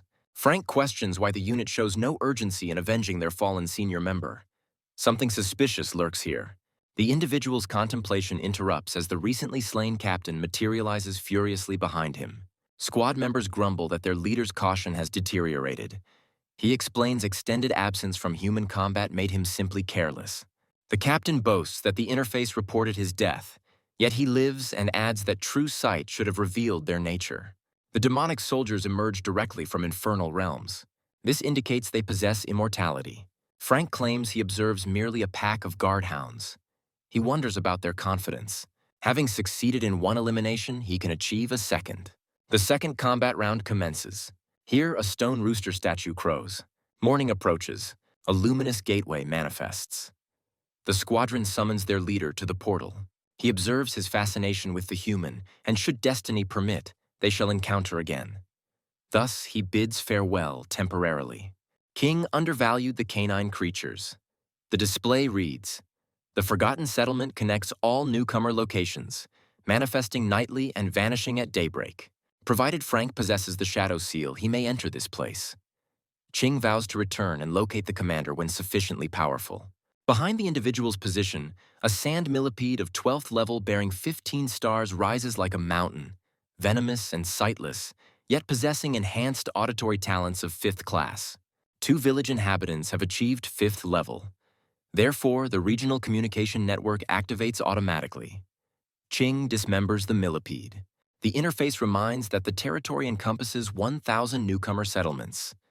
Location 911 becomes the 47th connected settlement. Regional communications split in perspectives. Some users consider entry as 47th acceptable, while others view 911 as weaklings, lamenting the loss of half their assets due to level wagering. Lord Amir, distant 2,000 from 8th level, pledged that 446 would annihilate 911. They rally behind Amir and demand defeating the arrogant inhabitants from the Azure Star Dragon Nation and inflicting suffering. Some consider this cruel. The display announces forced absorption of settlement 477 into 911's resource stakes. Victory requires first to reach 8th level. Presently, Ching destroys stone creatures, each valued at 800 points. The interface congratulates his 8th level achievement and wager victory. Frank required only one remaining creature when arrogant fools challenged him. Villagers experienced shock as interface messages regarding resource betting commencement and their triumph appeared consecutively. Many from Settlement 911 gained survival hope through this victory and unanimously praised Lord Frank Chin. Village 446 stands puzzled. How could they lose to Dragon Country residents when wagering just began? Now numerous villagers will fail trials. Lord Amir Khan requests aid from allies who similarly dislike Dragon Country people. They claim victory through dishonest methods. The floating people consult their priestess. Could a Dragon Country inhabitant advancing so rapidly possess supreme class abilities? The priestess believes supreme rank talent represents divine blessing, and small Dragon Country people could hardly receive godly patronage. The infant on the grim northerner's shoulder laughs, stating old wind can only writhe. Now he has lost to a Dragon Country resident. A somber fisherman drags his catch. He has encountered several people from this nation. They prove truly unstoppable. He desires seeing more of them. Burly James defeats 3-headed bears. They received wagering tokens usable on Rookie Settlement 911. James requested assigning Ninja Miyamoto Rami from Settlement 5, possessing spatial abilities to discover Chin's capabilities. Residents of 911 wonder why Frank remains silent in communications while the individual currently endures unbearable heat. He attempts constructing minimal shade covering with available materials and hopes to rapidly acquire ice or water talents. Otherwise, he cannot withstand the temperature. The individual obtains a 3rd-class token granting a 3rd-rank quest, unlimited in duration, yet rewarding a dark gold container. King recalls that newcomer trial first place provides a gold container, but this mission offers superior rewards, indicating difficulty, yet remains activatable. Using the mission token grants 1 reputation point. The task requires opening the 5-element seal. Gather 5 foundations from sand, fire, water, earth, and gold monarchs. Then on Dragon Slope, locate the 5-element altar and release Settlement 911 seal. When the binding lifts, Village 911 will emerge into the broader world. Upon quest completion, all regional newcomer settlements can enter the open world. Essentially, this represents a map-opening mission where the first completing settlement receives additional resources and benefits. It suggests beginning with the Sand Monarch Foundation owned by a fierce mammoth dwelling in abandoned meadows. The mammoth represents the weakest opponent. 20 level 10 individuals possess 70% successful elimination probability. Chin must await such a team for approximately 5 days. Frank currently occupies the burial desert adjacent to abandoned meadows. Therefore, he can survey conditions there. Ya hides behind stone, trembling fearfully while attempting self-calming. A menacing mammoth carrying an axe wanders nearby, seeking human flesh. The mammoth identifies prey and trumpets loudly. A 12th level 15-star berserker mammoth swings his blade at Yana, who shields herself with bare arms in terror. Yet the victim gets snatched from beneath the trunk and carried away. Frank questions what the girl does alone in the 10th level beast territory. Jana inquires why the individual is present, and instead of responding, he asks about Jana's group location. The girl explains hesitantly that they were all captured, slain, and devoured. Blood covered everything. She clearly has not adapted to harsh local regulations. Yenna requests Frank rescue Julius and others captured by mammoth groups. Otherwise, they face consumption today. Frank will decide regarding rescue after assessing conditions, but Jana must depart. However, she wants to assist. King attempts convincing the girl her level proves too low and she simply cannot help. He will locate the mammoths independently. Yana screams desperately that she will serve as bait for mammoths who crave human flesh. The individual discovers her fear, yet willingness to risk danger. Ching bears no obligation to rescue her group merely because he possesses strength. Jana requests permission to offer all her capabilities. Frank considers she may not prove as useless as anticipated. Drums resonate. Serpent women ride and perform. Julius and 2 team members remain bound to a stake, forced to observe unfolding events. Mammoths surrounding the clearing admire the serpent women's distinctive dance. A substantial fire already blazes nearby. Mammoths express disappointment that only 6 humans were captured, insufficient for everyone. However, their companion who pursued the escaped individual has been absent extensively. Consuming humans without royal permission incurs punishment. Therefore, none would dare eat escaped captives. Yet the monarch promised an extra human limb during food distribution to those returning the fugitive. Jana was assigned only bait duties, nevertheless earned 60 experience points. The girl feels elated. 2 5th-class stamina enhancement talents extract from mammoths, evolving into 4th-class frenzied endurance talent. Frank gives Jana a protective ring that fell from a mammoth, creating defensive barriers when attacked. She stares at him wide-eyed because she only heard the word ring. King requests avoiding misinterpreting his actions. Jana will serve as bait according to the planned scenario. Her death would simply complicate matters for the individual. The girl pursues Frank, thinking the individual remains unchanged. Harsh externally, yet tender-hearted internally. On the first encountered mammoth, Ching tests the 10-ring snake's poison gland. The bleeding effect works on 12th level fierce mammoths. On the second encountered mammoth, Hellfire gets tested, easily penetrating defenses and eliminating monsters. Yana discovers mammoth neck bases represent weak points. When movement becomes restricted, even 4th level can easily eliminate mammoths. 5 enraged mammoths charge toward the pathetic small humans, brandishing weapons and issuing wild threats. Frank eagerly anticipates new exploration subjects arriving. 4 mammoths rush into prepared traps. The individual expected mammoths might notice absent comrades and search. Therefore, he prepared traps. 4 fierce mammoths provide Ching 610 experience points. The 5th one clearly differs. It easily severs sand millipede spikes, equivalent to 2nd-level weapons. True Sight identifies a mutated Guardian 12th level bearing 21 stars with 12% drop probability. Abilities remain hidden. The individual immediately senses the Guardian's double strength compared to ordinary mammoths. The creature roars that royal blessing protects his body, healing all wounds. He feels confident in invincibility. Frank appreciates the practical regeneration ability. Now he wants to understand this ability's limitations. With dedicated researcher tenacity, The individual never ceases attacking and analyzing. The Guardian's offensive capability and velocity decrease after Qing delivers 75 strikes. 60 hits occurred, 5 proving fatal. 15 blows caused severe wounds, 30 inflicted normal damage, and 10 created superficial injuries. Superficial wounds heal almost instantly, making such attacks pointless. Fatal wounds originally healed in 5 seconds, now requiring 15. Qing taunts that royal blessing has vanished and empowers his sword with hellfire. With one strike, he severs the 12th level Guardian Mammoth's head, earning 1,700 experience points and 3 reputation points for first elimination. Nearby mammoths sense royal agitation. The monarch reports his faithful guardian's death. The mammoth drops dragon elephant bracelets with 10% earth resistance, 5 stamina points, and 20 defense points.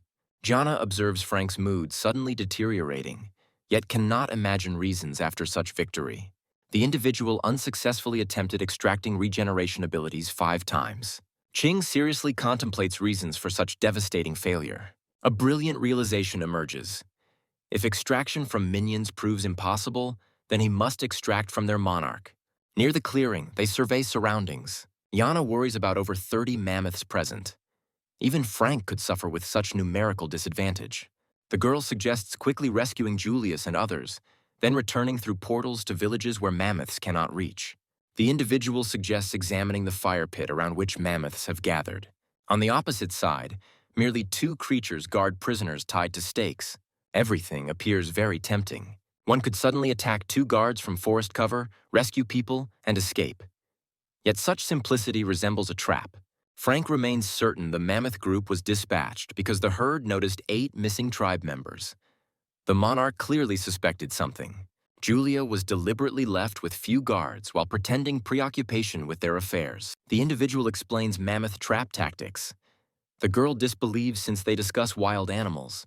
King assures that beasts grow smarter with higher levels. Underestimating them prevents survival. Frank instructs Jana to remain here and avoid approaching. She feels horrified that the individual walks straight into traps. Kang notices mammoths made special efforts for him. Ignoring this would prove unfortunate. Before Jana's astonished gaze, Frank openly emerges from behind rocks.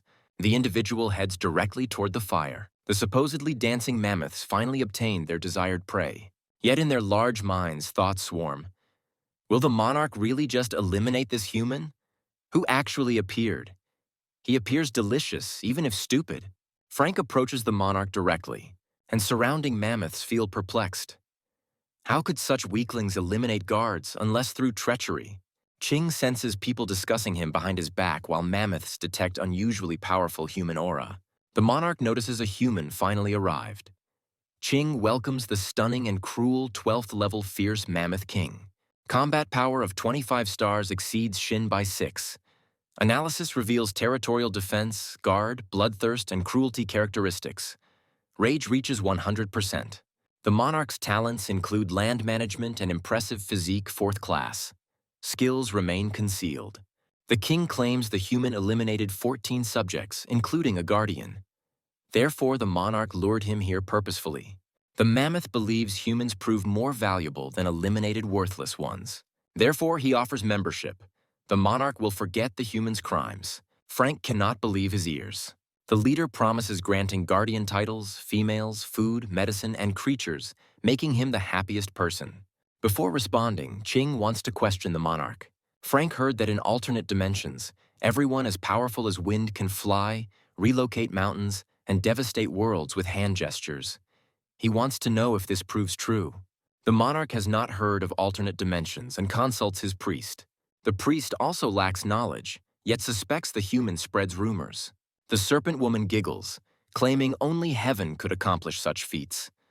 The monarch declares the world consists of this meadow. Frank feels disappointed that the monarch remains trapped in his tiny realm. Knows nothing about other dimensions and cannot recognize true sight. King draws his sword, stating that serving mammoths means abandoning humanity. He refuses betraying his species unless the monarch can defeat him. Ninja Miyamoto receives a screen call. This is Air Khan calling from Settlement 446. Khan concerns himself with excessively rapid advancement of a newcomer possessing third-class talent, a Dragon Country resident. Amir remains certain that if Dragon Country residents rise in rankings, then our country inhabitants will face difficulties. This represents the fifth call Miyamoto received regarding this newcomer. The interface report Settlement 5 has initiated resource wagering which forcibly annexed Settlement 911. One person must win battles between both villages' top-ranking numbers. The mammoth monarch attacks the individual. The mammoth's defenses prove incredibly strong. Frank feels upset because if he cannot harm the beast, he will not determine regeneration capabilities.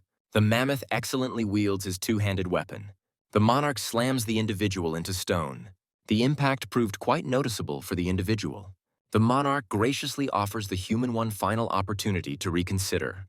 Frank proposes his own membership version with mammoths. The monarch will abandon the tribe and Qing will become their new ruler. The mammoth explodes with fury. He instructs preparation for death and activates earth manipulation. Frank begins sinking into quicksand. The mammoth monarch's talent proves quite irritating.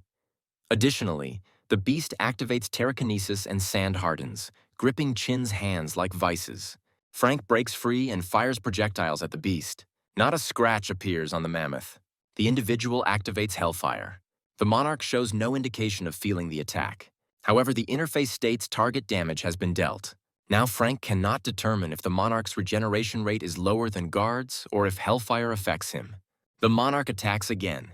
Qin must support a massive boulder on his shoulders to avoid being crushed into pulp. The monarch used telekinesis, sand hardening. The interface warns that very little stamina remains. The mammoth even admires the human's persistence. The individual realizes stamina consumption increased due to hellfire. The monarch grows furious and employs telekinesis again, intending to cause the human terrible suffering. Jana panics and does not know what to do or how to assist Frank. Initially, the girl becomes hysterical, claiming everything is her fault, that she only brings misfortune. Yet she composes herself and calms down. Jana recalls Qin's words that during combat, characteristics decline. Recovery requires rest and food, but spiritual plants provide immediate help. The girl writes in communications that Qin urgently needs spiritual fruits and plants, requesting everyone's assistance. Some people distrust him and ask Frank to write personally, but Jana assures she would not dare deceive him in such matters, and help is needed urgently. Everyone agrees that without Qing, wagering cannot be won, and nobody wants losing to Japanese pirates. The interface notifies that many residents provide Frank spiritual fruits and plants. Mammoth expresses outrage at developments. Qing accepts and immediately uses the gifts. To the monarch's furious roar, like what transpires here? The human strength and endurance restore right before their eyes. The mammoth demands explanations. Instead of answering, the individual activates hellfire and strikes. The interface reports hellfire has damaged the target again. Then Qing applies it manually. A hole gets punched directly through the monarch. The interface reports obtaining the earth element monarch's core. 4,000 experience points awarded for successfully eliminating the ruler. Qing reaches 9th level. Settlement 911 wins the resource wager and orphaned mammoths rush in masses to avenge their fallen leader. The standing individual screams that mammoths cannot even count on overpowering him with crowds. He distributes his stat points. Con is 9th level 1,290,000. Judge class 20th level 200 seconds. Reputation 29. Strength 223 plus 7 and frenzied strength 4th class. Agility 241 plus 15 and increased agility 4th. Strength rates at 23 stars. Innate talent regeneration 1st level in elementary telekinesis. 4th class have been added. Frank continues excitedly extinguishing mammoths, which he invites to approach closer. The shaman dispatches several guards to hide behind brothers so they can attack once killed. The self-satisfied shaman feels confident a human alone cannot cope with such fierce warrior numbers. King activates hellfire, dispatching a guard to his monarch. 1,700 experience awarded. A bronze treasure container drops.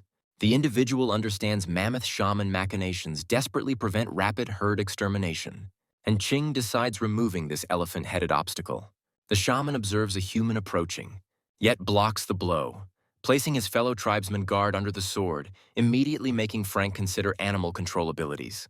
The shaman orders fierce mammoths to attack the human, while he attempts withdrawing his fishing equipment, threatening to return with mammoth armies. Frank expresses extreme outrage at the brazen escape. Having eliminated all guards, the individual decides disposing of remaining mammoths wholesale. Ching activates Hellfire and directs it at beast crowds. Then he happily reviews interface messages about eliminating fierce 12th level mammoths and awarding 610 points each. Yana, as well as Julie and his group members, remain speechless witnessing such unimaginable scenes. The same thought enters their minds.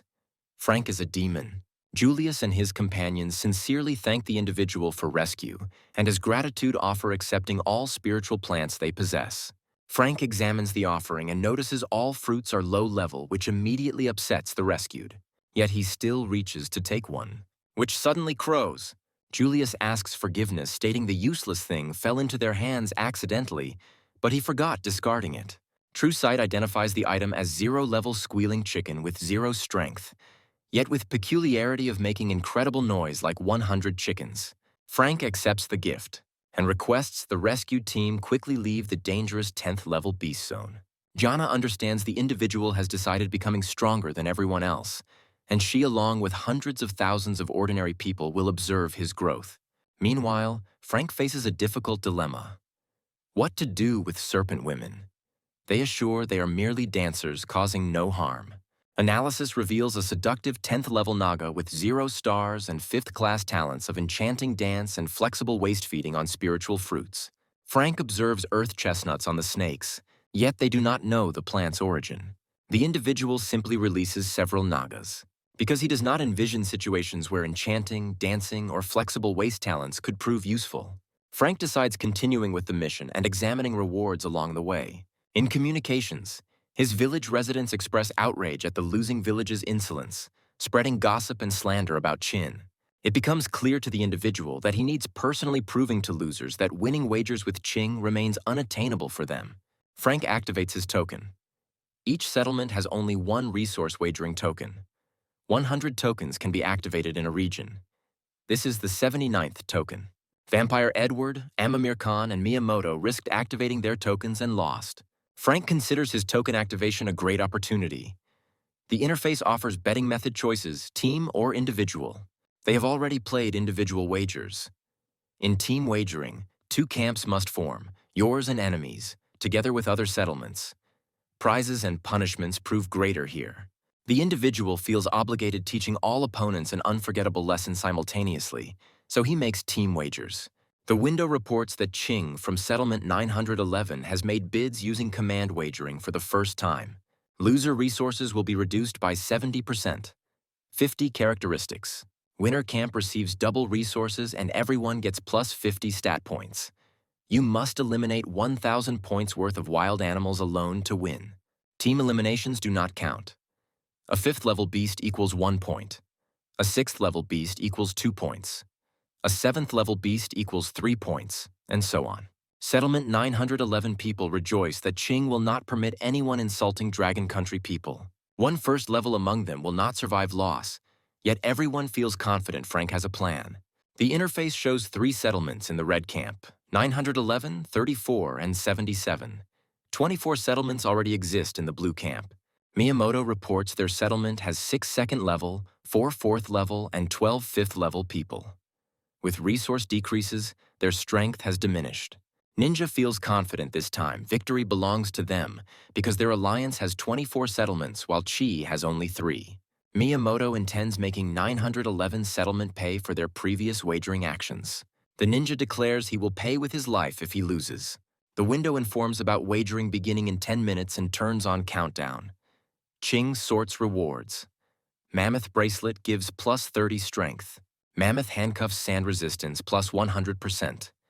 Endurance plus 5 defense plus 20. Ring of enormous power gives plus 25 strength and also sand resistance 100%. Mammoth ruler armor with plus 10 stamina plus 110 defense. Mammoth belt with plus 70 defense plus 5 stamina. Dark shadow boots with plus 20 agility. Silver container gives 4th rank item, spiritual fire liquid. Ching drinks it immediately, resulting in fire resistance plus 100%. Flame manipulation becomes 3rd rank and evolves into true flame. New equipment has significantly increased the individual's combat strength. He is 9th level 23,870 out of 100,000 strength, 262 plus 58, and combat strength 28 stars. Frank considers it time to tackle the next beast ruler on the mission. The interface recommends heading to Ant Mountain westward. There, eliminate the 13th level Fierce Ant Queen and obtain the ruler's gold core from her. It is better gathering 4 teams of at least 10 10th level people. Frank wonders if the queen ant really proves twice as strong as the mammoth ruler. The individual decides preparing and creating poison, history's greatest equalizer. A weak girl can easily eliminate a strong man with poison. One can eliminate many people. Any weapon that eliminates enemies proves useful. Ricin is a very strong plant-based poison, 6,000 times more toxic than arsenic. In 1978, a famous spy used ricin. He applied poison to umbrella tips and used it discreetly in crowds. Hemp seeds in Naga's hair gave the individual an idea. King uses hemp extract endlessly, each time receiving poison elements until accumulating enough to eliminate approximately 300 animals. Frank then decides mixing rice with 10 coiled snake venom. The result is an unknown poisonous object. Now finding a fierce beast to test experimental results is needed. Then, as if on cue, a fierce 10th level beast appears. Frank begins experimental poisoning. With one drop, the animal instantly collapses dead. The individual rejoices at his own genius. He decides making more poisonous items, then heading west to Ant Mountain. En route, the individual encounters iron ore, usable for newcomer settlement construction. Ching decides taking ore with him. Frank senses being watched from mountains. His instincts do not fail him. He gets noticed by an ant dragging ore pieces. Entire rivers of ants concentrate on dragging ore fragments. Analysis states this is a metal-eating worker ant 12th level with 16 stars. The ant consumes iron and other metals.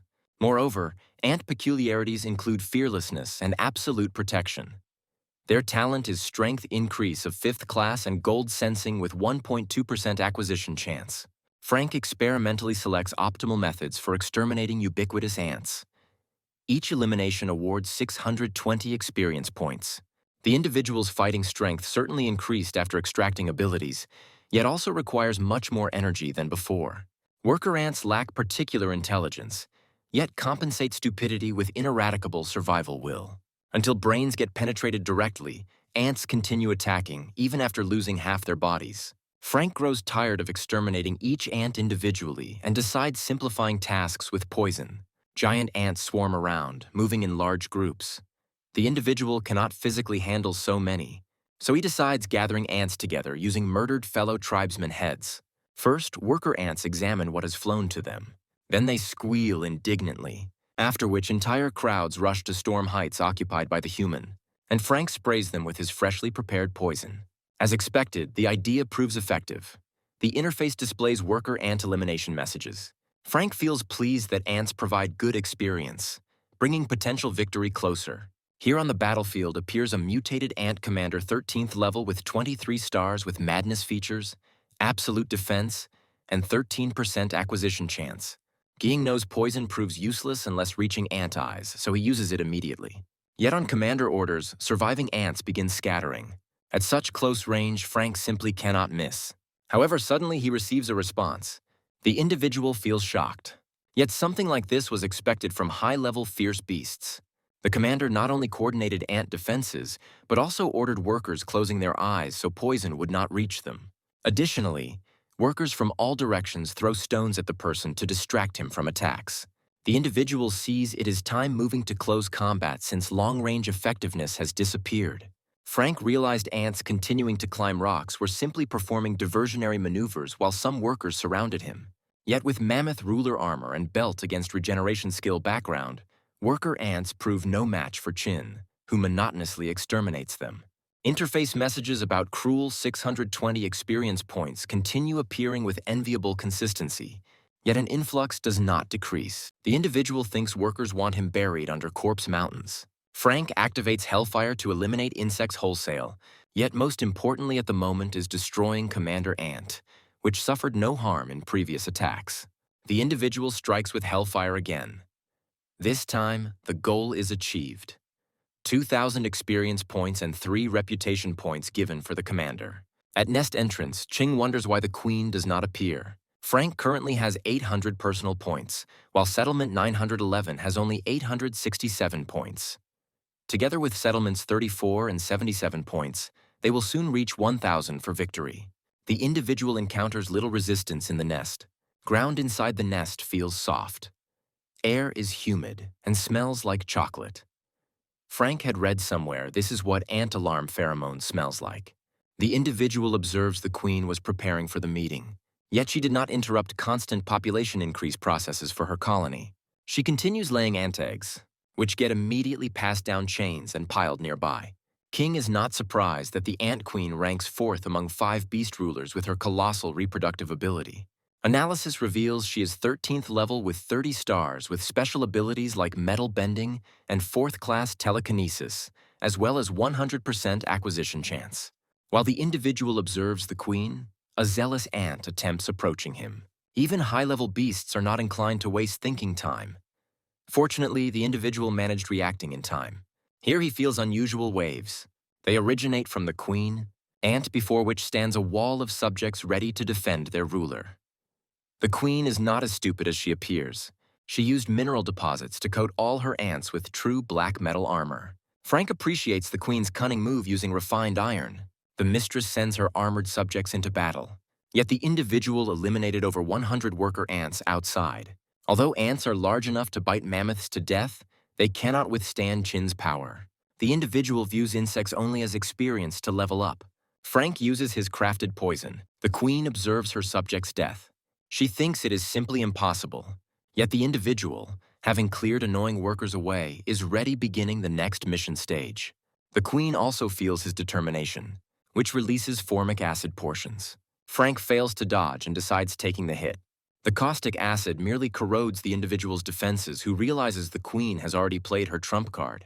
The mistress repeats the acid trick again, and Qing activates Hellfire. The queen desperately seeks success. 2 forces collide spectacularly. The queen even begins smiling, not realizing the inevitable. Mission terms regarding the queen require the queen's death. The task is completed. Eliminating the gold ant queen rewarded 6,000 experience points and 4 reputation points, and received a ruler's gold core and silver container. Frank feels very pleased he could rapidly obtain 2 cores.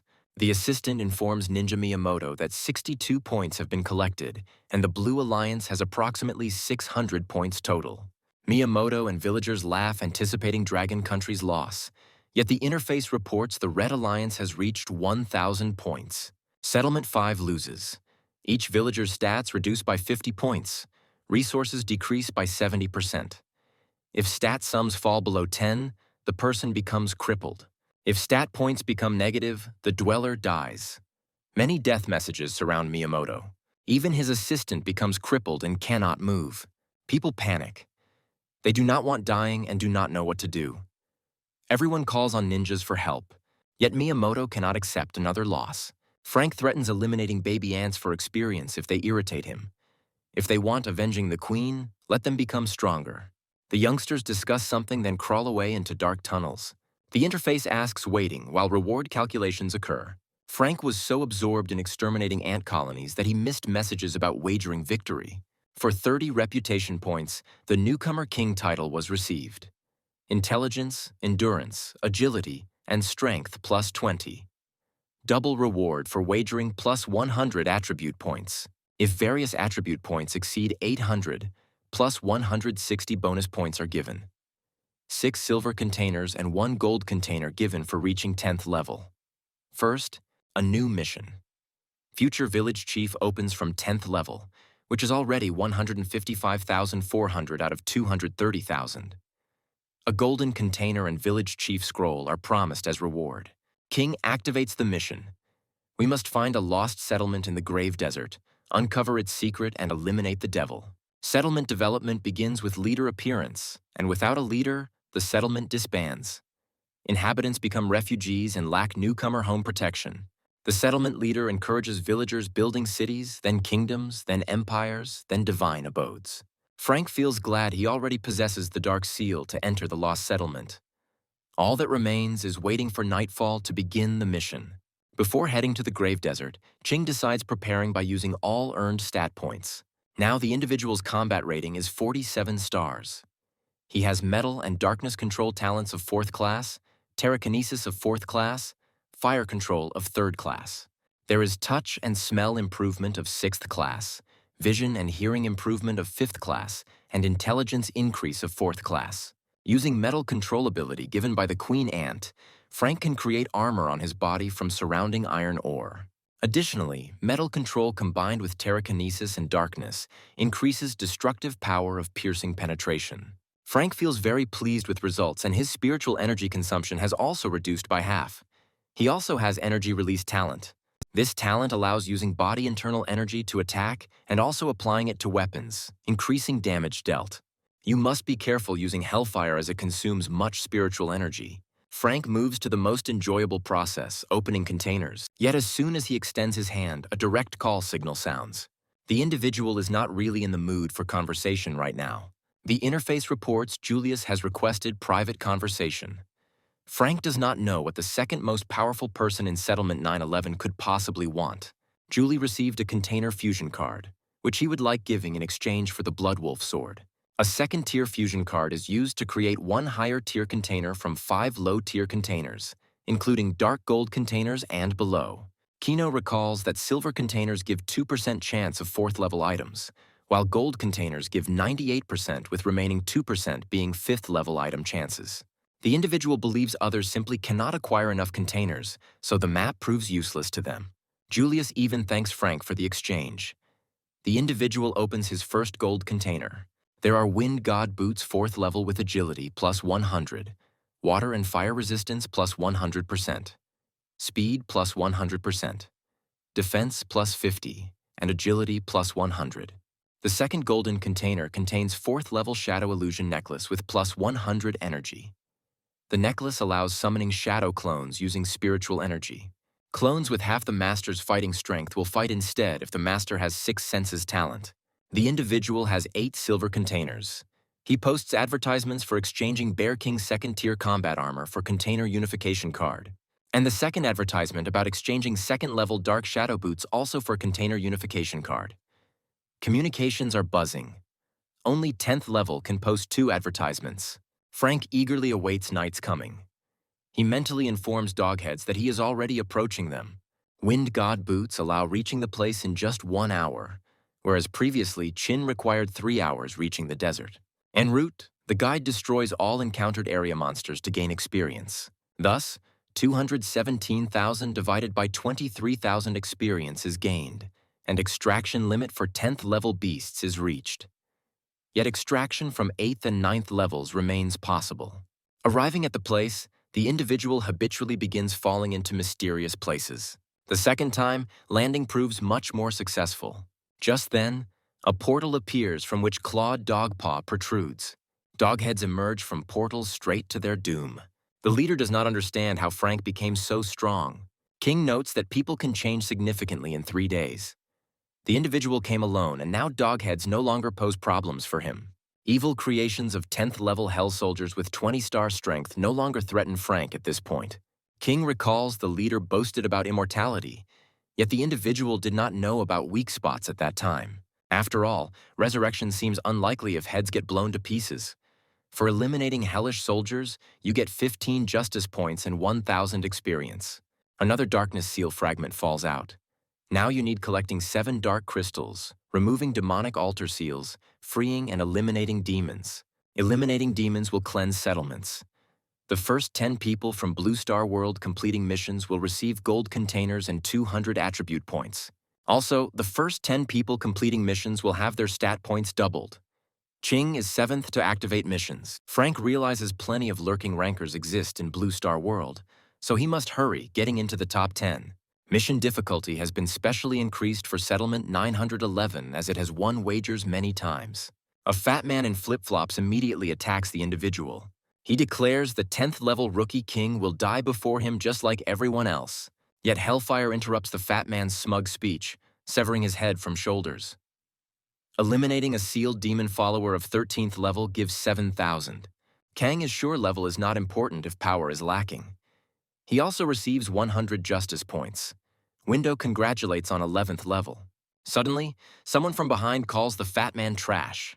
Analysis reveals a 14th level demon follower with 50 star power. Analysis also reveals he was once the rookie king, yet was eliminated by an evil demon then resurrected with dark energy. King thinks that if he dies here, he will also probably transform into another demon follower. The follower states the fat man is the weakest of the whole company. The individual finds it cruel speaking about fallen comrades in such manner. Frank offers going immediately and apologizing to him personally. The spearman objects that the individual is just 11th level newcomer. Yet Ching holds his own as very worthy opponent. And Frank's punch is not weak at all. The individual does not understand at all what his level has to do with it. The follower smirks as if to say he forgot to mention he should not have been touched. He can freeze everything he touches, and now the individual will not be able to move. Frank finds himself trapped inside ice blocks. Yet the follower rejoiced prematurely for his murder. They give 800 experience points and 120 justice points. Frank also forgot to say you should not get close to him so as not to become leveling material. The individual notices dark fog around him is starting to thicken. Demon roars are heard. And then, from different directions, 4 more 15th level followers with 54 stars each appear. All previously rookie kings eliminated by demons. Frank needs collecting 7 dark crystals according to mission conditions, yet so far he only sees 6 followers, so there will be a 7th. Suddenly, girl laughter is heard behind him. The individual did not sense the 7th sequence's approach at all. The 7th one resembles an innocent and sweet little giggling girl. When Frank looks at it, he starts feeling dizzy and cannot move. The individual cannot figure out where he is, yet sees demon followers giggling. He seems finding himself in incomprehensible places with flowers and butterflies. The demon's 7th follower is also located here. Frank watches as the giggling little girl flutters over lovely flowers like butterflies. Other followers observe the scene from sides, chuckling maliciously. They decide the individual has weak mind, even though he has already eliminated 2 followers. The girl invitingly extends her hand to Frank and asks him coming even closer to her. The 4 followers think this is the best moment to attack, and they all attack Ching simultaneously. They are almost half steps away from victory. Almost. The first of 4 could not understand how he met death. Frank just cuts him in half. The same fate befalls the 2nd follower who doubted the individual's sanity. Ching agrees with his follower's opinion that ideal attack moments are indeed when enemies are distracted by something. The surviving trio of followers are simply shocked.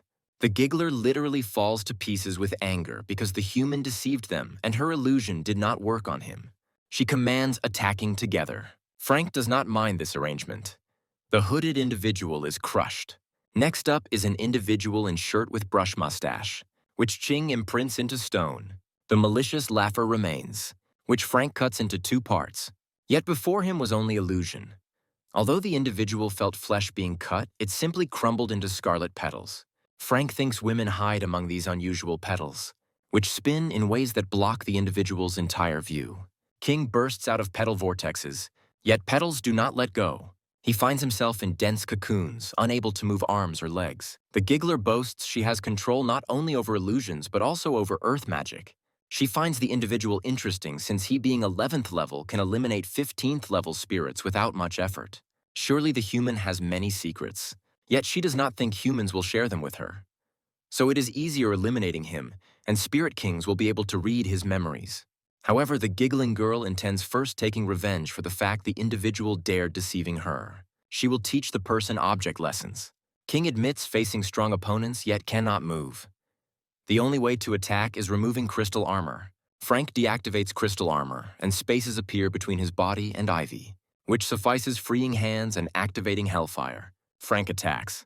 The battered follower complains she was hurt. She wonders where Chin obtained so many skills because there cannot be more than 3 talents, meaning she deals with cheaters. The follower believes this is disgusting, and gods should have eliminated such people long ago. Frank declares followers do not dare saying such things and finishes her off with Hellfire. For eliminating 16th level spirits, 140 justice points and 10,000 experience were awarded. The 7th crystal for missions is in his hands. The individual literally feels spirit activities influenced by altar proximity. He recalls needing to place crystals in special recesses to free demons. Once all 7 crystals are in place, seal power begins weakening. The interface reports 11th level rookie with 56 stars. 3rd level judge Ching has successfully completed demon release. Frank had never encountered creatures like demons that appeared before. Monsters are frighteningly huge. Truth Eye identifies hatred demons at Emperor rank 17th level with 71-star combat power with unknown abilities and talents. Creatures scream in rage that humans eliminated 7 followers, ruining what he worked on for 100 years. After one blow from demonically powerful paws, Qing's hand is almost numb. Demons hold him down and raise paws for next blows. Smug faces with creepy grins approach. Demons hit with all might, yet see nothing under paws. They thought humans were stronger since they could eliminate 7 minions. Movement is felt under paws. Frank apologizes for disappointing demons. Actually, rods that appeared before impacts helped him survive. They took half damage. Demons try crushing surviving humans with palms, yet he manages rolling away. Monsters are surprised humans not only survived, but also could move quickly after their blows. Frank launches his assault, yet neither his windseal weapon nor his staff can breach the demon's formidable defenses. Hellfire proves completely useless against the creature. King attempts to channel his power, yet the demon merely grins and deflects the offensive. The creature laughs, remarking how these clever small beings always possess numerous peculiar abilities. The warrior had exhausted every technique available, yet failed to inflict even minor damage upon the beast. However, Frank refuses to surrender and accept mission failure. He recognizes this as another boss encounter that surely possesses a vulnerability. His strikes target the creature's articulated bone connections. The demon bellows that it will rend the tiny human into fragments. Before launching its counterattack, the warrior faces considerable difficulty. A single strike from the demon shattered every bone in his body. Yet he had acquired the B-rank healing ability from the Laughing Maiden, which activated C-rank restoration. This enables the warrior's wounds to mend within mere moments. King realizes that possessing such an ability allows him to simply exhaust the demon through attrition. The beast roars that the human still draws breath. Frank declares that only the demon shall perish. The system announces that Novice 74 from District 9321 has slain the hatred demon and claimed first position on the Blue Dragon Star. The warrior understands that one of the 10 has already succeeded in the mission, necessitating haste. He strikes. The demon shrieks wildly. Frank chooses to manifest a spectral duplicate. Conjuration demands the 6 perception skill, despite the duplicate possessing only 50% of the original's strength. Kin had fortunately discovered a spiritual fruit that enhanced his taste perception. At last, all 6 of his senses had awakened. The warrior can now employ duplicate summoning and creature taming. The system announces that Novice 877 from District 1229 has destroyed a demon and secured second place on the Blue Star. The demon cannot comprehend the human's exceptional strength. It had observed the human since his village entry. His statistics and endurance were elevated but unremarkable. The human had managed to eliminate even the 7th disciple, after which his form became surrounded by mysterious radiance. The system announces that the newcomer from Village 7 has eliminated a demon and claimed third position on the Blue Star. Frank employs his complete arsenal: toxins, staffs, energy discharge, and hellfire. The warrior cannot accept that such formidable techniques fail to pierce the demon's protection. Village 911 residents monitor the system updates regarding this mission's progress with intense anticipation. The newcomer from 622 secured 4th position. People find it peculiar that no announcements occurred until midday. However, once someone achieved the first demon kill, reports began flooding in. People understand their village's quest involves heightened difficulty. Some believe Qing might attempt again tomorrow. Julius remains confident that their leader will succeed today. Eventually, this proves accurate. Frank claims 5th position on the Blue Star. Defeating the demon has nearly drained the warrior completely. The system pledges to enhance attributes by 200% following village establishment. Frank receives 400 experience points in 2 golden containers, plus a special artifact, the Hatred Demon's Heart.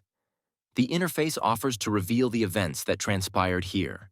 It becomes apparent that completing the novice examination is not the conclusion. When this village's protective barrier fell, divine retribution descended upon it. Yet the entity that manifests disregards the combined strength of even 100 individuals. The village leader could not shield anyone. Every inhabitant perished. As the celestial executioner pierced him with its blade, the leader blamed himself for the tragedy, and hatred toward the creature that departed calmly consumed him. What captured the devil's interest? The entity determined it could certainly work with such consuming hatred, and the devil claimed the fallen leader of the destroyed village. within whom burning hatred continued to rage. Now the complete situation becomes clear to Frank. It is evident that following death, the village leader became the devil's prisoner, and the dark god transformed him into a hatred demon, while his village became this location. This indicates that the newcomer village will also face one final trial in the form of divine punishment. The system announces that Village 74 has been officially founded and named Polar Star. The residents of 911 wonder when Qing will establish their village. They choose to contact Boss Qin regarding this matter. Frank responds and welcomes everyone. The residents had not anticipated connecting so rapidly. King proposes they first devise an appealing name for their settlement. They select Dragon Pool as the name. Frank approves.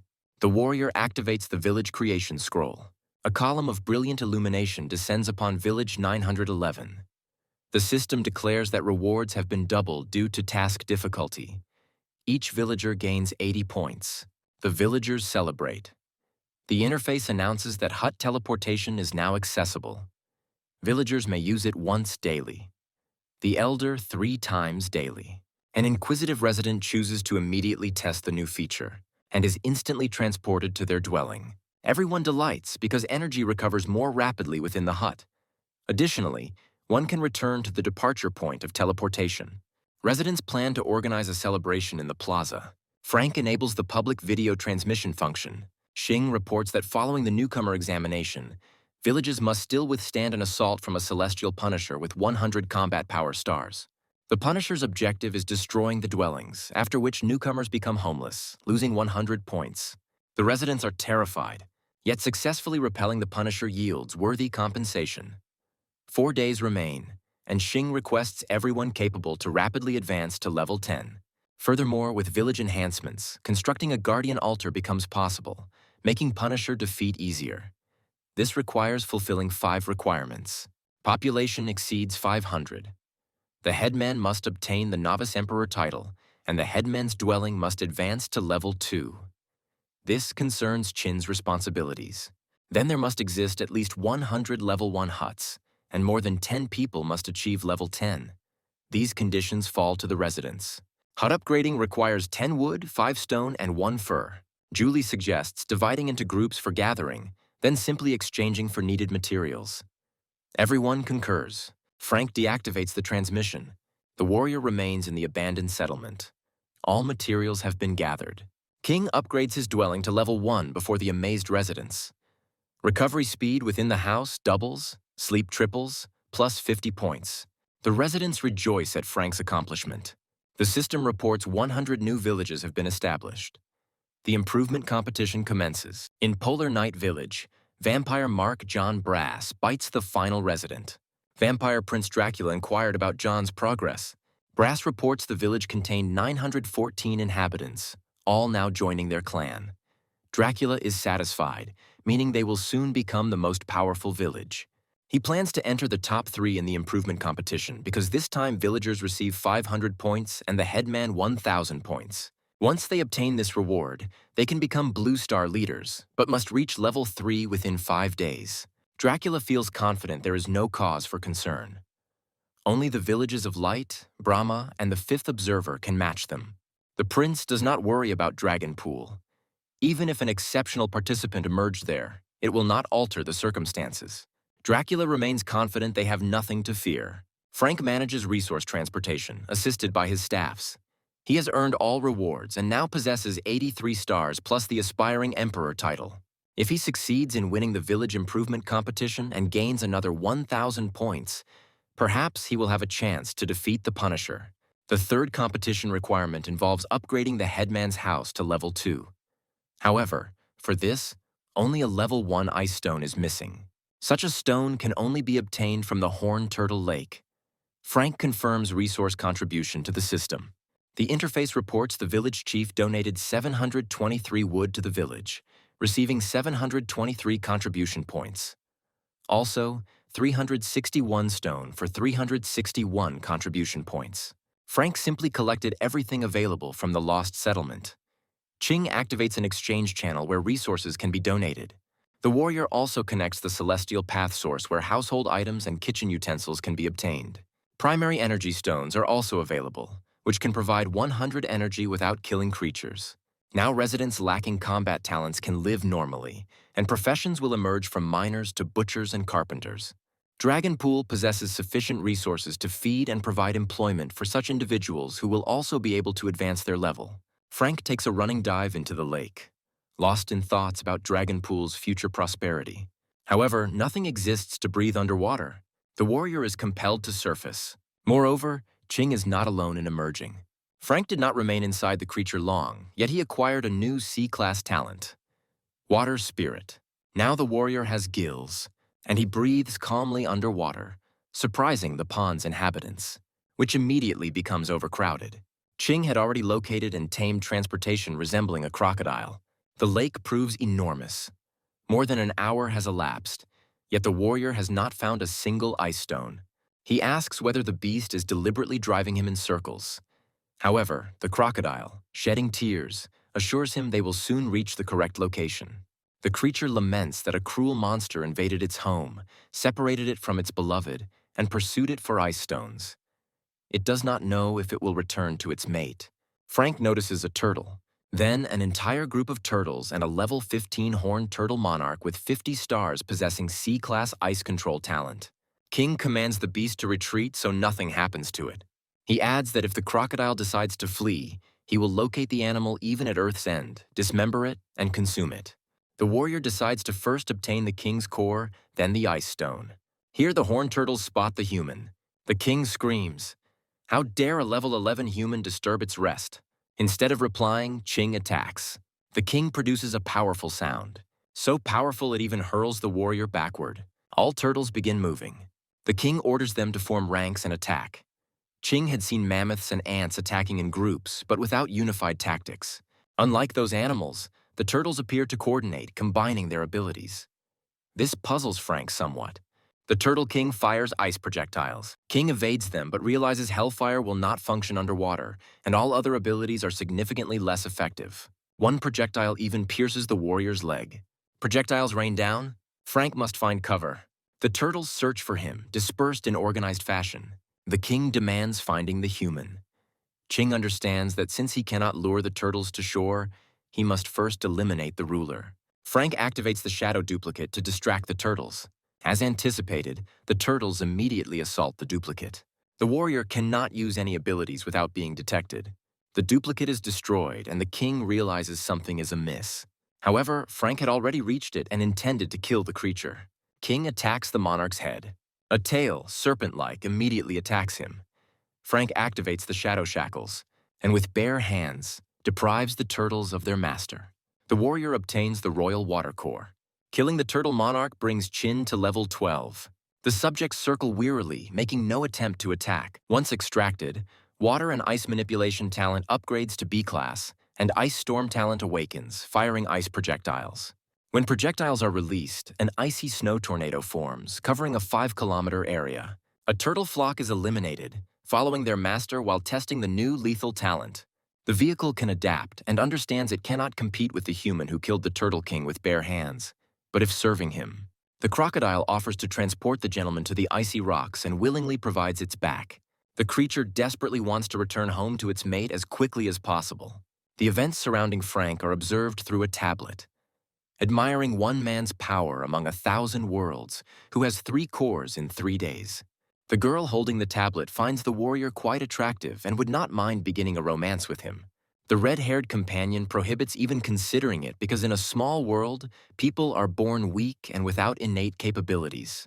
Even if this person were to advance to perfect rank, he would not survive the Great War of 10,000 Worlds and would not meet the blonde. However, the blonde asks the Hope Destroyer to at least allow her to dream. The redhead dislikes this treatment. The resources of the village belonging to the person she favors have increased, meaning the task will be more challenging to complete. However, the hardest part is not obtaining the core. It is much more difficult to endure the battle on Dragon Slope, yet the girl hopes this man will surprise them. Frank soars on an eagle, examining the Dragon Pool rankings. He holds first place at level 12. Then Julius and Simon, Liam, and Ted all level 8. The warrior wonders what they accomplished there to level up so rapidly. And who is Ted, who was not even in the top 10 previously? It appears primary energy stones are highly sought after. Frank understands the current leaders have been enhanced with stones. Numerous beginner weapons can be collected in the surrounding region. If donated, you receive 2 contribution points per sword. That is how leveling occurs. Suddenly, Frank hears someone screaming beyond the trees. 5 individuals take the girl's belongings, though she possesses nothing valuable.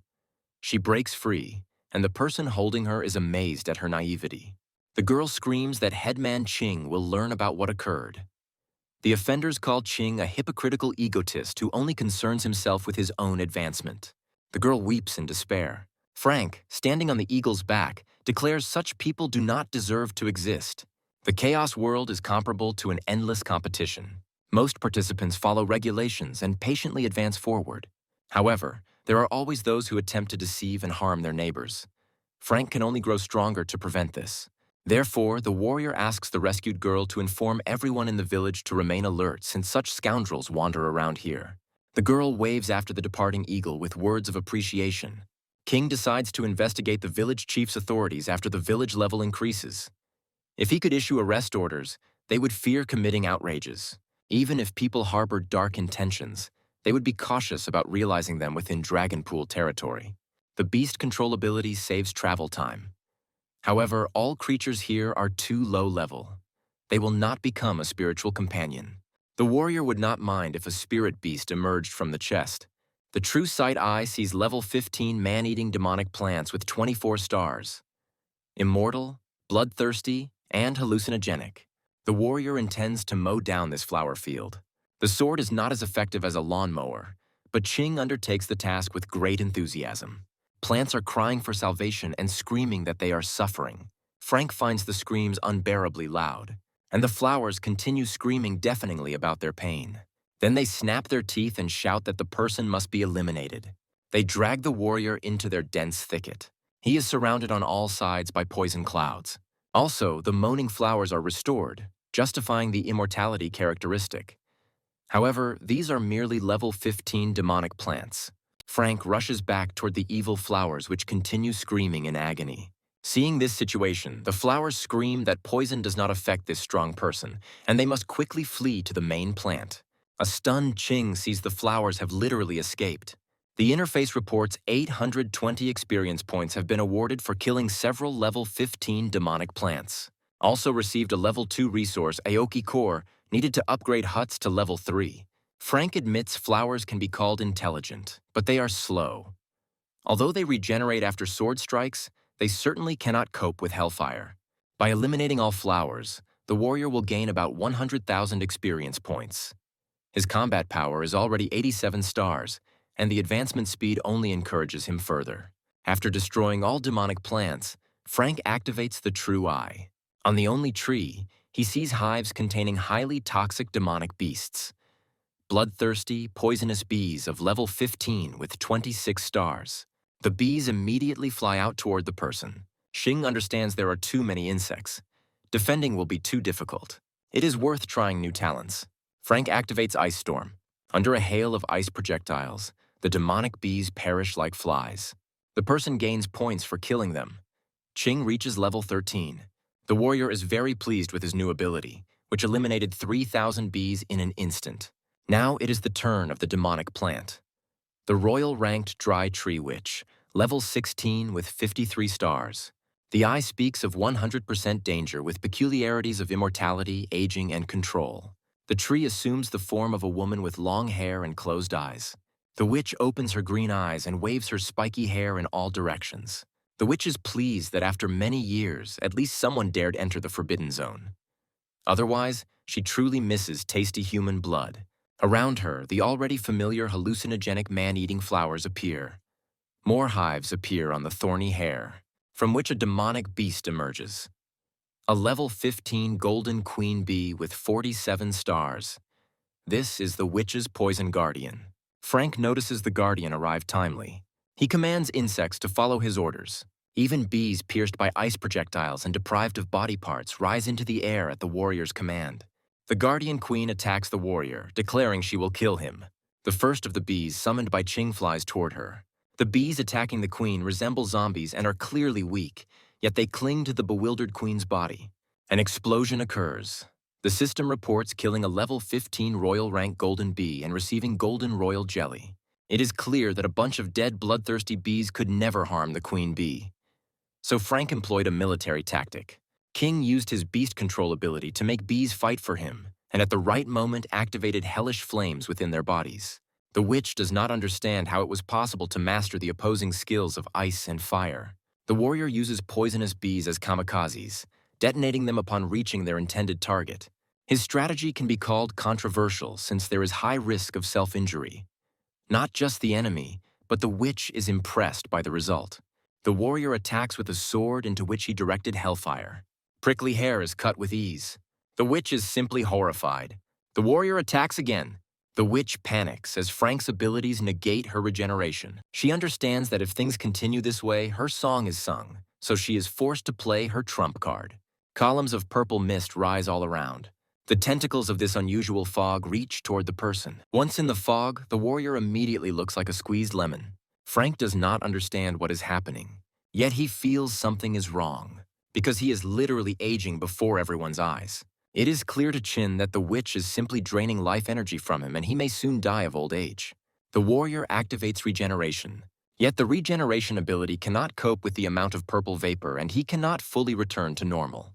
Kenna has no shortage of determination regarding experiments, and tree monsters fear fire. Frank launches hellfire through his own veins to burn out the toxic fumes.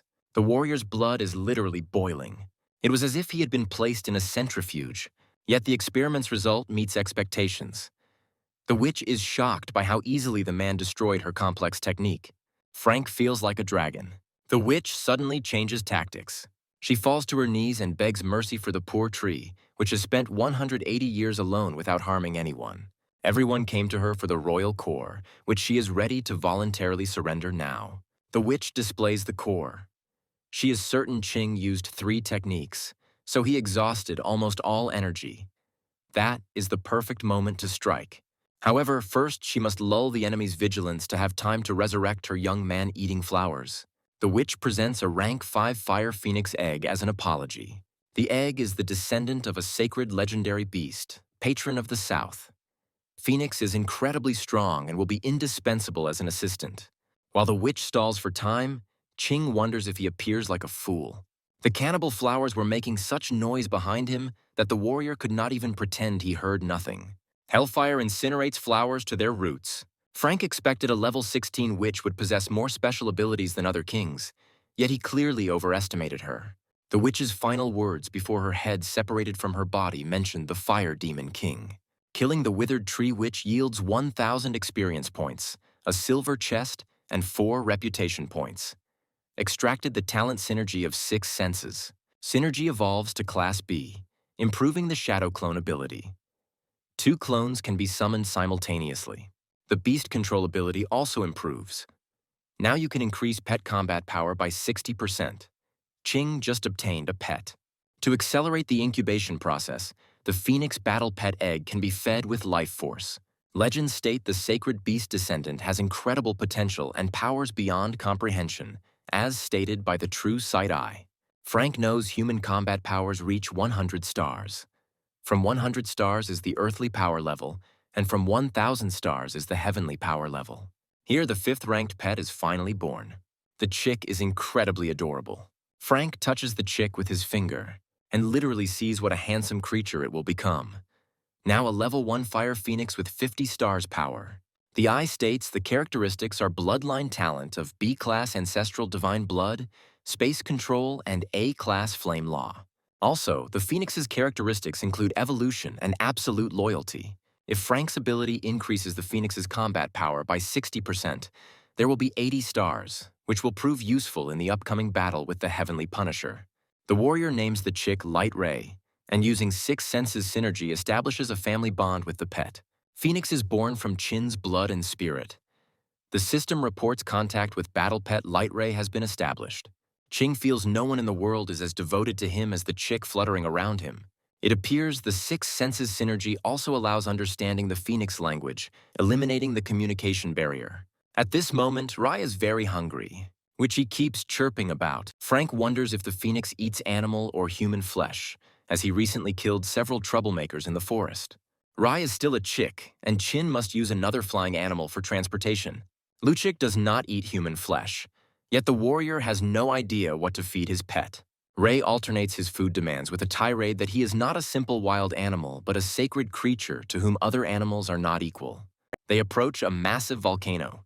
This is Hellfire Mountain, habitat of magma fire spirits of level 16 with 30 stars combat power and 16% danger as the eye indicates. Suddenly Luchik's eyes light up. It appears this essence is his delicacy. Before Frank can speak, the chick shoots toward the mountain. The speed of exterminating spirits and the chick's growth is impressive. Additionally, for each spirit killed, Chin is awarded 910 experience points. Newborn phoenixes have excellent appetites. The warrior is pleased that while the pet eats and practices killing monsters, the owner receives experience points. Spirit vouchers, ranked 2 cards that can be exchanged for prestige points, drop periodically. Each player can use 10 cards. Frank estimates about 300 magma spirits live here, meaning when Ray finishes having fun, there will be about 100 vouchers. The warrior exchanges the allowed 10 essence vouchers for 10 reputation points, totaling 87. Frank places the remaining vouchers in the exchange channel so village people can improve faster. The system reports the battle pet has reached level 2 with 60 stars combat power. The spirits are exterminated by the second level chick with even greater passion. Shown here is a level 16 magma fire spirit king with 52 stars and 100% danger. The king apparently intends to attempt stopping the extermination of its subjects. Neither power nor size nor royal regalia faze the fearless Ray in the least, who attacks without hesitation. The warrior sees the Fire Spirit King is no match for Light Ray at all and decides to check how things progress in Dragonpool. 9 people have already reached level 10, and 95 huts have been upgraded to level 1. In trade offers, someone wants to exchange with Chin. 3 level 3 items for a level 3 machete. Bright Ray is busy overthrowing the king. The resident who offered the exchange adds the items are level 3 but contaminated with corrosion, so they can actually be considered level 2. These are the right and left ring bracelets. Plus 10 to agility, plus 30 to strength, and plus 100% darkness resistance for each bracelet. And a pair of nameless bracers with plus 20 to health and defense, plus 100% darkness resistance. Frank readily agrees to the exchange. After infinite extraction, bracelets become plus 20 to dexterity, plus 60 to strength. Nameless bracers, in addition to darkness resistance, now provide plus 50 to health, plus 60 to defense. King wonders if the lost items of the Light Messenger might contain information about the mission. The system reports conditions for raising village level from 0 to 1 have been met. 10 level 10 newcomers and 100 level 1 huts. Frank asks Rai to hurry. The chick activates the golden flame of fiery heavens and rushes to the owner's call. However, the wicked ruler refuses to depart without resistance. The monarch calls out to his companion about approaching peril from behind. The master will assist his young bird. Frank triggers the Frozen Tempest ability. The royal creature vanishes instantly. Frank employs the newly acquired teleportation function to reach the dwelling. The man's initial action involves elevating the settlement's rank. The interface announces that Dragon Village has advanced to rank 1. Every inhabitant receives 50 points plus Heaven's Blessing. The settlement leader gains Heaven's Blessing and 100 points. Citizen dwellings may advance to rank 2, earning 100 points. In the northern settlement, the noble emerges from the waters, presenting bronze frost gems. Only upgrading the leader's dwelling to rank 2 and advancing the settlement remains. Dracula celebrates knowing his settlement will dominate, yet suddenly the interface declares the initial settlement has reached rank 1.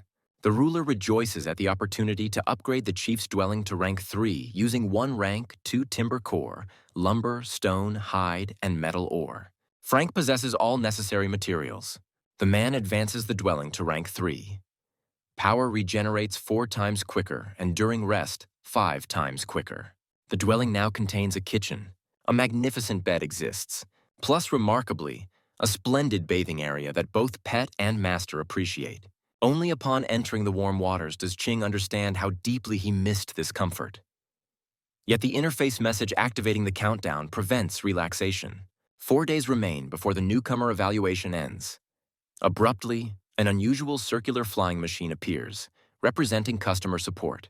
The machine congratulates on the opportunity to double rewards by doubling challenge difficulty. Upon victory, the settlement leader receives 2,000 points, while each resident gains 1,000 points. The machine graciously provides 10 minutes for decision-making. King recalls that guardian shrines require rank 2 settlements. However, required materials remain unknown. Frank believes such capability will significantly improve odds against the Punisher. The villagers observe the timer. Citizens depend on their elder, without whom many would have perished. Frankqing accepts the challenge. Henceforth, reaching new ranks doubles Dragon Pool rewards. According to Rank 2 settlement requirements, the settlement leader's dwelling must be Rank 3. Population exceeds 1,000, with over 400 Rank 1 dwellings. Expressions freeze. Additionally, over 40 residents must reach Rank 10. Meeting these conditions enables the Dragon Pool to construct a guardian shrine. The residents remain stunned. Julius experiences shock. Simon exclaims they number only 937, yet require over 1,000 residents. Citizens feel dismayed. Where will additional residents originate? Frank reassures about his mission to unlock the map. Mission completion allows inviting people from the greater realm. The machine announces that completing this task grants temple access where portals connect to any newcomer village for resident recruitment. Citizens discuss eagerly that 17 villages house Dragon Nation people in the first district alone. They could receive better living opportunities while meeting resident quotas. Frank promises maximum effort to preserve the Dragon Pool, plus as many Dragon Nation residents as possible. Yet tasks have grown considerably complex. Therefore, work requires distribution among everyone. Those unwilling to participate may depart the settlement. Citizens murmur agreement. The machine announces the leader has unlocked 2 functions: location tracking for any resident, voice command access anytime. Significant stone and lumber quantities are required. Everyone except the top 40 will gather these materials. The top 10 will travel to Ant Mountain for metal ore. The top 40 should reach rank 10 quickly. Frank has already placed 100 frost gems needed for dwelling upgrades in the trading system. 2 days remain to achieve rank 2. Residents agree, though wild enthusiasm is absent. Before confronting the Flame Monarch, Ching decides to enhance his gear. Currently, he has accumulated sufficient containers and cards. The transformation succeeds, yielding a white gold container dropping a rank 5 item, the Deep Knight's Blade. The new weapon provides shadow powers plus 100%, critical strikes plus 100%, armor penetration plus 100, attack velocity plus 130%, power plus 100, damage plus 300. Frank now prepares to face the Flame Monarch, activating teleportation to return to Hellfire Mountain. Within the crater, he observes a rank 4 blazing fire lotus that grew following the Phoenix's death from spirit and blood fusion. There on the adjacent crater, a youth in shorts waves at Frank. Ching inquires about the youth's identity. The site reveals a rank 18 Emperor-class individual with 99 stars, magma resistance, and immortal form. The site warns of tremendous evil. The youth mentions that upon squeezing the delicate chick, it perished. Clan members blamed him for Phoenix-raising failure and sought execution. Consequently, the youth eliminated his entire clan. Following this, Heaven prohibited his wandering, confining him here. The youth calls himself the Flame Monarch. He finds the small realm man intriguing for quickly mastering rookie emperor power. Frank swings his blade, yet the child immediately retreats along the crater edge as though not intending to frighten the man. Ching questions the small realm meaning. He recalls the mummy originated from the middle realm. Apparently, small, middle, and large realms exist universally. The man suspects middle realm people significantly surpass his small realm representatives. The youth questions why the man asks since he shouldn't know. The temperamental child tires of conversation, preferring active engagement. The youth summons bloodthirsty, hostile mutated glass dragons of rank 18 with 37 stars. The malicious child commands the dragons to eliminate the man. Frank observes that only 37 stars means the child simply underestimates his adversary. The man launches frost arrows with hellfire toward the dragons, which plunge directly into the evil, gaping dragon mouths. Destroying a glass dragon yields 4,100 experience points, 3 reputation points, and fireglass. Frank believes fireglass represents some new material. The man continues eliminating mutated dragons. The new blade excels at slicing through beast mouths, while the furious child claps watching flying dragon fangs. Observing glass dragon deaths delights him like normal children watching favorite animations. The child desires to witness how powerful the rank 15 rookie emperor is. The youth's strength puzzles Frank. The small troublemaker summons a flame golem. The machine signals increased target danger. The monarch realizes this monster reached toward his chick during the revolutionary period while defeating the magma spirit leader. Yet the true sight eye indicates the monster is a rank 19 hell demon king. Though emperor class, it's a 100-star monster. Frank should manage it. The youth playfully commands the man's death. Yet the man survives. The flame monarch admits the enemy possesses some ability. The young man wonders how long a person can endure. The flame golem attacks the man with its massive body, intending to crush him like an insect with its fist. Frank withstands the infernal assault from the creature. However, the mountain slope supporting the youth cannot bear the pressure. The rock starts crumbling. The slope simply explodes, yet Ching manages to leap back to safety. Clearly the golem is controlled by a youth. The small sadist must be dealt with and the giant problem will vanish. Frank tells Rai to locate safety. The man decides to assault the flame monarch, succeeding in wounding the youth's hand. The golem receives identical injury. The flame monarch clearly didn't anticipate this result. The golem immediately attacks the man. The man is saved by a protective barrier. Rai worries. Yet Sin explains he is the golem's enemy and the chick must fly to seclusion. Moreover, Frank confirmed that wounding the youth creates matching wounds in his golem. The man activates shadow restraints, which completely bind the monarch. And predictably, the flame golem is also subdued. The monarch rushes toward the smiling youth. He simply grins. An explosion happens. The wounded flame monarch declares he has begun despising man. Bright Ray worries about the current circumstances. Frank cannot comprehend the monarch's body composition. If it easily withstands strikes from a rank 5 blade. The man clearly lacks something. Even a small troublemaker should have vulnerabilities. The blade aimed at his forehead doesn't concern the monarch whatsoever. To Frank's surprise, the monarch praises the blade, expressing desire for similar weapon. Man and monster literally clash heads. The man grows very annoyed by the nonsense the youth keeps spouting. He extends his hand upward, declaring sufficient play. Pink clouds gather above the monarch, from which a spear emerges, falling directly into the youth's hands, greeting a man in hell. The youth rushes to attack. Combat begins. At one point, the flame monarch finds himself airborne. Then Frank activates energy discharge. An arrow of released human energy pierces the small monster completely. The wound is quite visible, yet unfortunately, not fatal for the malicious but immortal youth. Frank wonders, is this truly the complete power of an emperor-class being? The youth notes the man is very ignorant. Upon reaching 100 combat power stars, one must pass the martial arts examination. Otherwise, it remains merely human-level peak. After an Earth-level master passes the martial arts examination, his body transforms through heavenly path. Chin understands the child interpreted his emperor-class words as Earth-level, so he rants while simultaneously educating the man.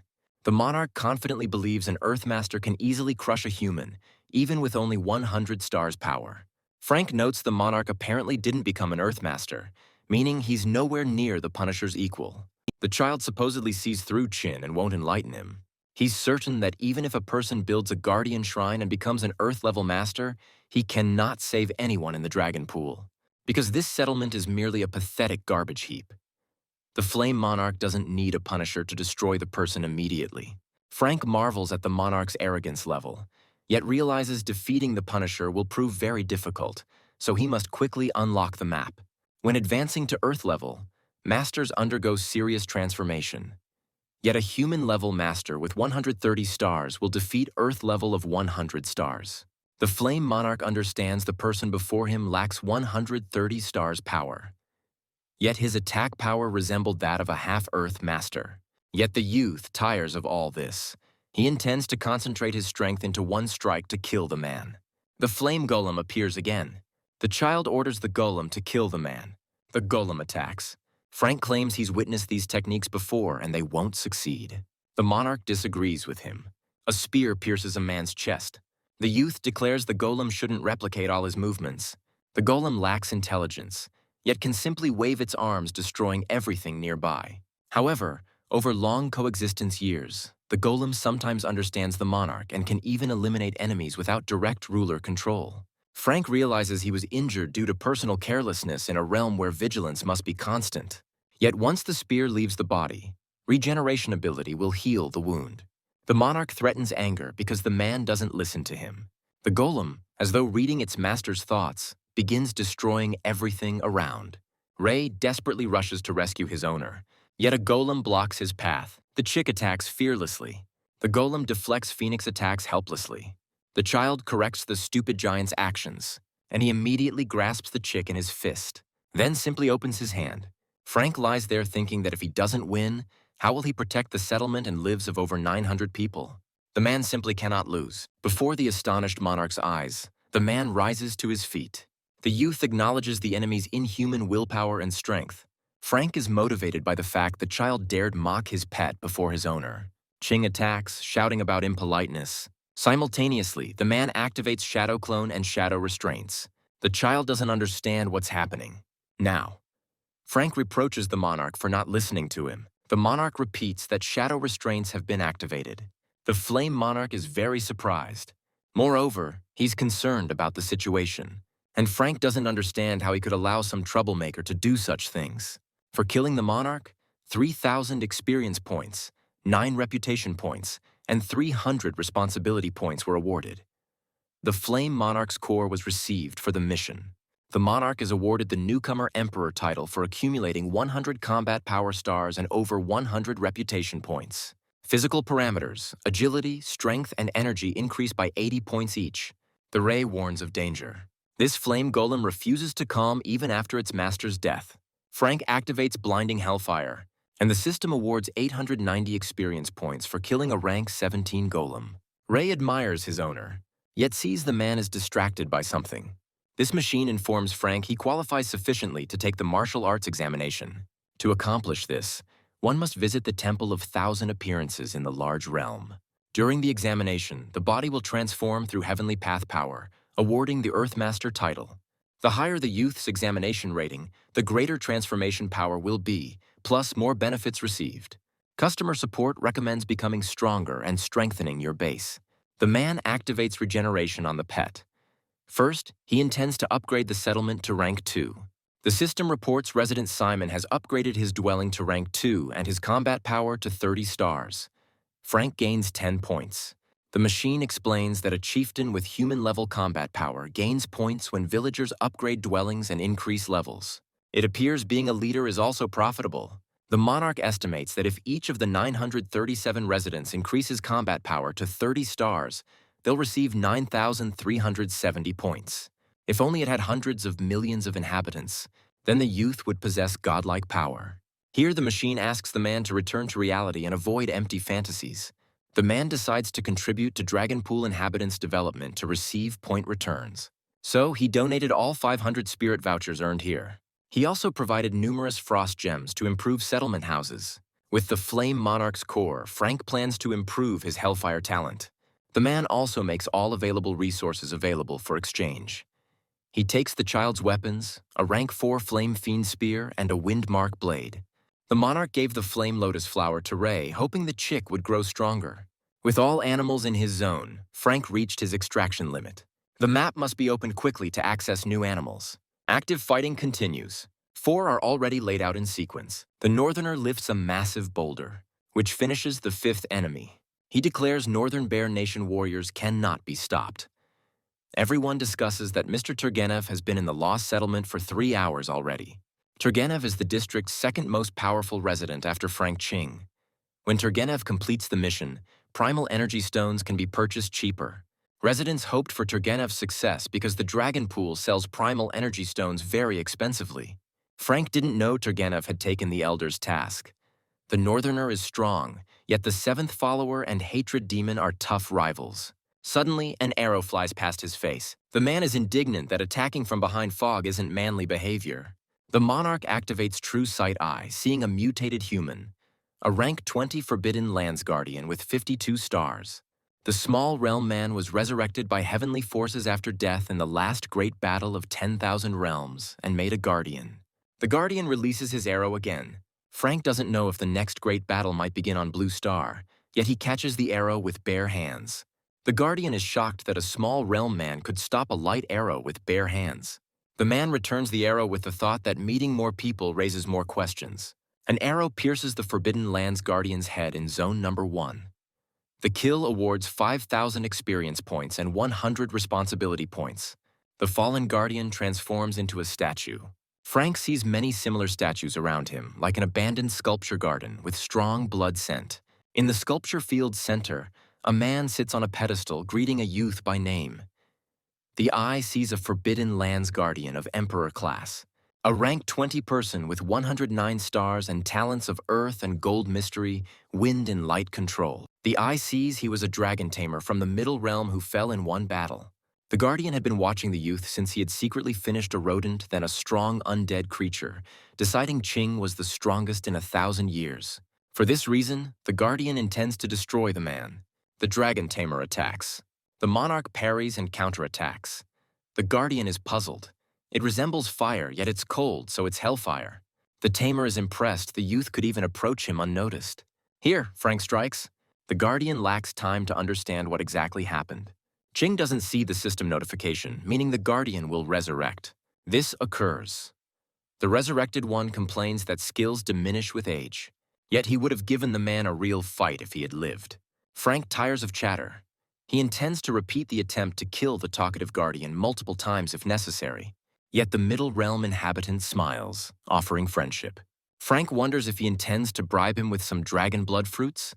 These fruits awaken blood talent. The more consumed, the higher true dragon blood concentration. If concentration reaches 3%, then hereditary abilities can awaken. The monarch asks the Guardian what he can tell about the martial arts examination. He explains it's a heavenly path gift. Test results divide into 5 levels. One can pass them with low, medium, high, special, or divine level. 99.9% of people pass them at low level. Only 0.1% achieve medium level. 0.01% achieve high level. The Guardian came to the test among 1 billion Middle Realm people. Then only a few achieved high level. Not all geniuses with newcomer emperor titles could reach high level before completing newcomer trials. Only 1 person out of 100 billion achieves special level. Even in the large realm, such people are difficult to find. Legendary god-level masters have never been seen, yet the Guardian once saw a high-level master. The master participated in the martial arts examination. At rank 20, his combat power was 280 stars, yet it didn't end well. Therefore, the Guardian believes special level requires 300 stars power and at least rank 20. Frank wonders what this great battle of 10,000 realms is. Once every 1,000 years, this battle occurs in the realm where they live. Anyone can come to destroy small, medium, or large realms. People, evil spirits, monsters, spirits, all fight. Winners become gods. Losers are destroyed without trace. Some races manage to survive, living miserably. If Frank can break the seal and enter the large realm, he might meet defeated races. The machine reports dragon blood concentration is 3%.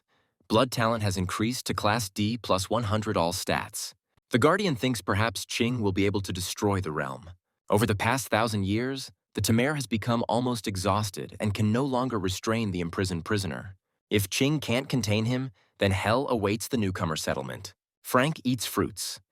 His combat power has risen to 130 stars, yet blood talent hasn't awakened. The machine suggests trying again. The monarch was very annoyed by the failure. The keeper suggests preserving fruit for the future if the youth can't eat anymore now. It will accumulate in the body. Frank is wealthy, yet Qing doesn't believe the Guardian's kindness is selfless. He gives the youth a golden spirit that enhances weapon power, hoping Frank will free him. For some reason, Qin feels this isn't the only condition. Indeed, the water dragon also needs elimination as it no longer wants to wait. So the Guardian must be freed immediately. The eye sees the spirit as hidden control, meaning over metal specially concentrated for 100 years can be fused with weapons. Infinite extraction grants the Guardian wind, light, metal, and earth manipulation ability. 5-element management skills merge. Class A talent, 5-element secret mystery integrates. Frank is glad he developed a Class A combat talent. Before his eyes, the Guardian transforms into a statue. Yet there was a smile on his lips. The dragon tamer's final words from the Middle Realm were for Qing not to worry. For himself and Dragonpool people, and for those who suppressed the dragon's soul here for 1,000 years, Frank will kill this dragon. He has everything needed for this. The Earth Monarch's core, who was weakest among monarchs. The Metal Monarch's core. The Water Monarch's core. Wood Royal core plus Fire Royal core. Frank places all cores on the pedestal, and 5 multicolored light pillars rise skyward.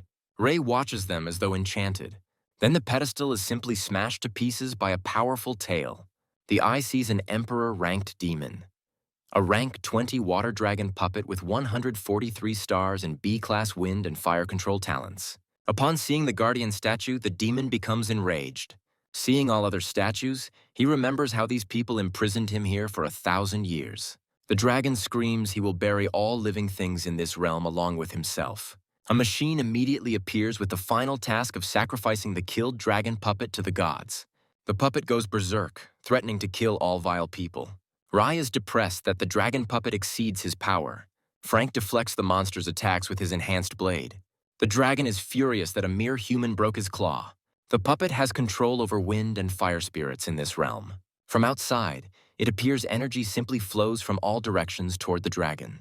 The monarch recalls the guardian's words that Earth-level masters can use heaven and earth power for their own needs. As the dragon absorbs energy, its combat power grows before our eyes.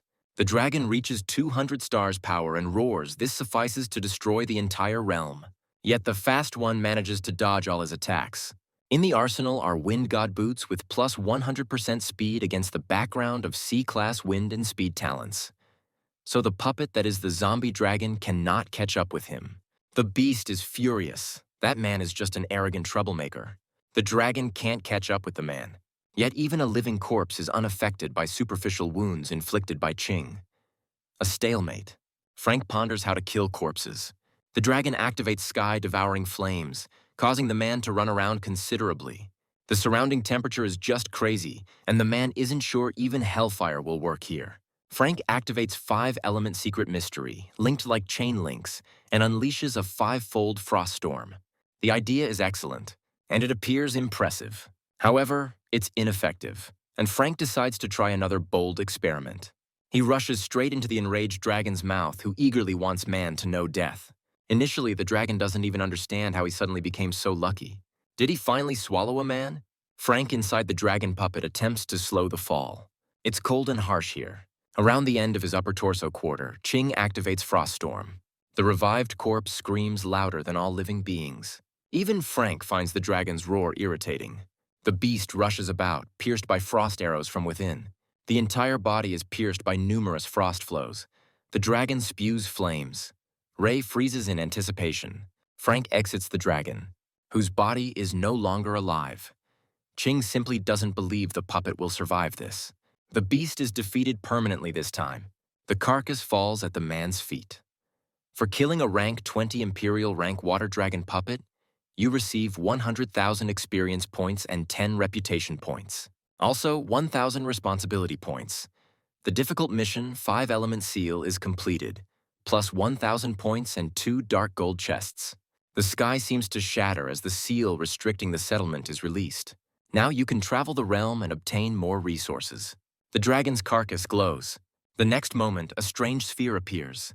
The carcass reduces to skeleton. The eye reveals this is Dragon Soul Essence, a 4th-order earth and heaven miracle containing water dragon soul remnant. The essence flies straight toward Frank and plunges into his forehead. The system reports Dragon Soul power has been received, successfully awakening and bringing plus 50 to physical characteristics, plus 50 to agility and strength, plus 300 to energy. The inherited skill Dragon Greatness awakens. This aggressive skill emits incorporeal spiritual force suppressing will, frightening away all living things. Frank already has 155 stars. Infinite Extraction grants true Wind Essence skill, which upgrades to B and awakens aerial glider talent. Now Qing has wing pair to soar through skies. It's much more effective than his wind god boots. Ray is delighted his owner can fly with him, yet the youth is sad the lotus flower hasn't yet affected the chick. The machine congratulates on mission completion and hands over a large realm map. 1,000 Appearances temples are marked in blue and newcomer settlements are marked in red. Settlements around the temple create a district of about 10,000. each housing 1,000,000 people for 10 billion total population. The man decides to start opening dark gold chests. Drops rank 5 dragon armor with resistance plus 100% to wind, metal, water, and fire. Physical characteristics, agility and strength plus 100, defense plus 500. Combat power immediately becomes 158 stars. Ray considers the owner the world's most beautiful killer. 3-dimensional space falls from the second chest, ownership of which must be secured with blood oath. The space is used to grow and maintain living beings and spiritual plants, also storing objects. Ching extracts a blood drop. The system establishes ownership. Explaining movement of oneself or objects is carried out by thought power. Instantly, Ray is left alone. 3-dimensional space is amazingly spacious. Thrifty Frank places dragon bones here, which are rank 5 material dropped by Emperor rank monsters and above. The path to the nearest temple lies through Sorrow Forest, Chess Valley, and Sky Lake, with only 3 days left until newcomer trial ends. Ching returns to worried Ray's joy. Phoenix didn't sense the owner while he was in 3-dimensional space. Frank and his pets depart into the large realm. Sorrow Forest is full of fragrant birch trees and rank 0 trees, plus rank 1 sandalwood and ebony trees. Quinn obtained 6 beasts total, ranks 11, 12, and 21. Yet monsters above rank 20 can be killed twice, each time receiving 3 points. There are already 91 rank 2 dwellings and 471 rank 1 dwellings in Dragonpool. 9 rank 2 dwellings and 6 rank 10 newcomers remain. Excellent leveling speed. Frank allows residents of rank 8 and above to come here to harvest lumber. Suddenly the man hears people. The monarch rushes toward sound, believing it to be the race that lost the great battle. He discovers a girl being attacked by a monster. She calls Ura.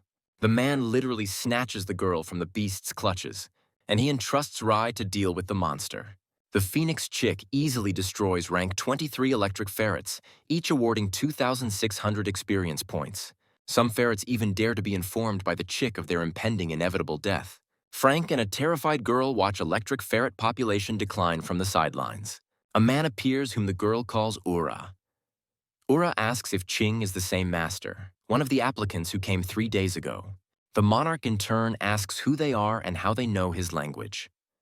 Ura was warned by Heavenly Path 4 days ago about a contender who knows their language. The girl explains they're surprised because Frank is the first applicant who has come to them in the past 1,000 years. Ura rank 1128 stars and Ulia rank 1024 stars, descendants of losers from the Middle Realm, kneel down and call Ching the Great Savior. Frank makes excuses aloud, saying he was just passing by and didn't even know people were in danger. Yet he thinks, why are Middle Realm people almost without stars? Julia is sure there can be no mistake. After all, the man has a very powerful spiritual pet, and he saved them from beasts, meaning he is their clan's savior. Ray chirps on an animal corpse mountain. A machine appears, explaining Ching has activated the Save Fallen Clan mission, which will reward the Chi clan with unconditional loyalty. The people call Ching a great master. He asks to be addressed by his first name, the rescued refugees. They agree on the option, Boss Ching. At this time, the electric ferret leader discovers his fallen subjects and smells people's scent from them. The leader intends harsh revenge and calls fellow tribesmen from throughout the area. Ferrets come running in great numbers to the call. The leader orders revenge. The settlement sentry reports Olia and Aura's return. Their fellow tribesmen emerge to meet them and don't understand why only 2 have returned. Julia sadly explains to her aunt they were attacked by electric ferrets and everyone else died. They brought dead bodies they could take away. The rest were eaten by ferrets. The youth are descendants of the Chi clan from the Middle Realm who lost a great battle. Survivors were scattered around the realm as punishment. They cannot become higher than rank 15, nor can they awaken talents and abilities. 1,000 years have passed and only about 300 people remain from the Chi clan. Elder Shah emerges, thanking them for returning the dead bodies home. Yor runs up, explaining to his grandfather that Boss Chin is their savior and the new contender of 1,000 realms. The elder asks Frank to speak privately. He tells him the possibility of salvation for their clan is false. Upon taking office, the new elder receives ancient scripture stating the savior is the settlement elder with newcomer emperor title. Yet Sean understands that in 7 days only 1 person in a billion can fulfill these 2 conditions. So he apologizes for his grandchildren disturbing Chin. Frank reports he meets both criteria. Headman Sean cries with happiness they were fortunate enough to live until the Savior's arrival.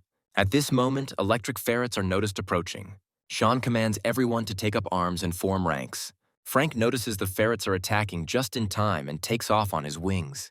Ching noticed the leader didn't personally participate in the settlement attack, yet stood on a hill watching over his subjects.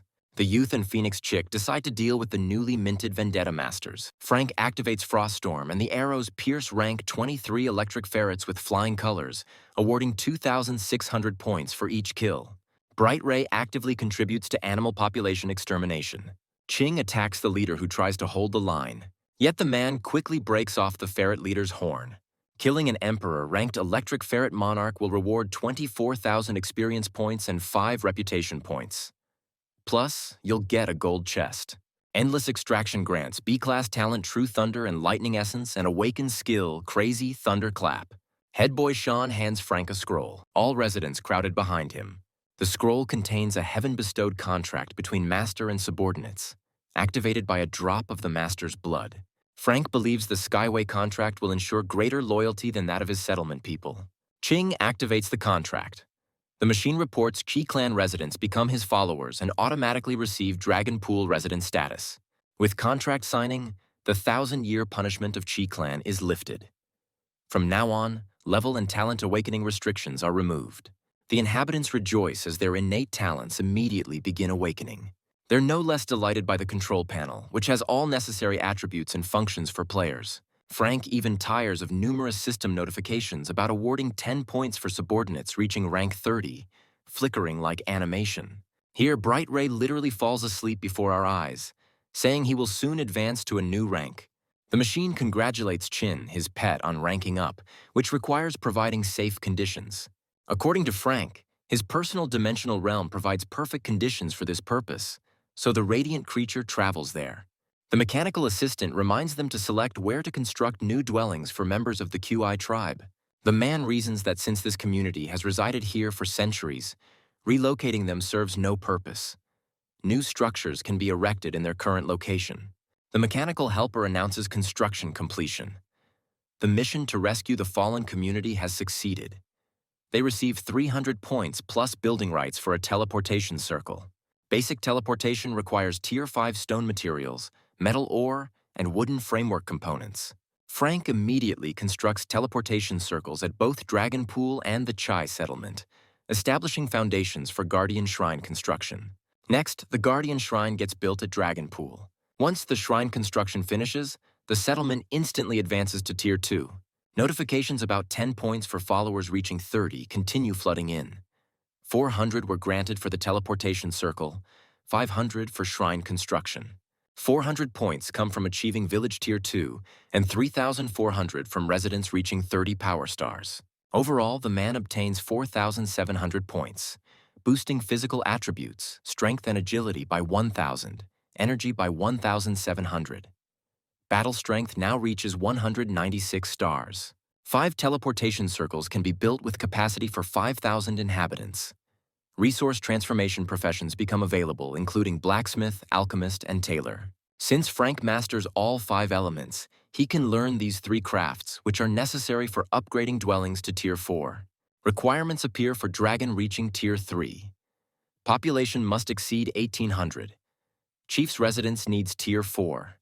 More than 3 public structures required. Frank informs Elder Sean about departing the settlement, but Sean barely notices him, absorbed in exploring the green system possibilities. All newly awakened charges like Sean become caught up in the systematic whirlwind. Some purchase weapons, others acquire blue star garments. King departs from the settlement by flight.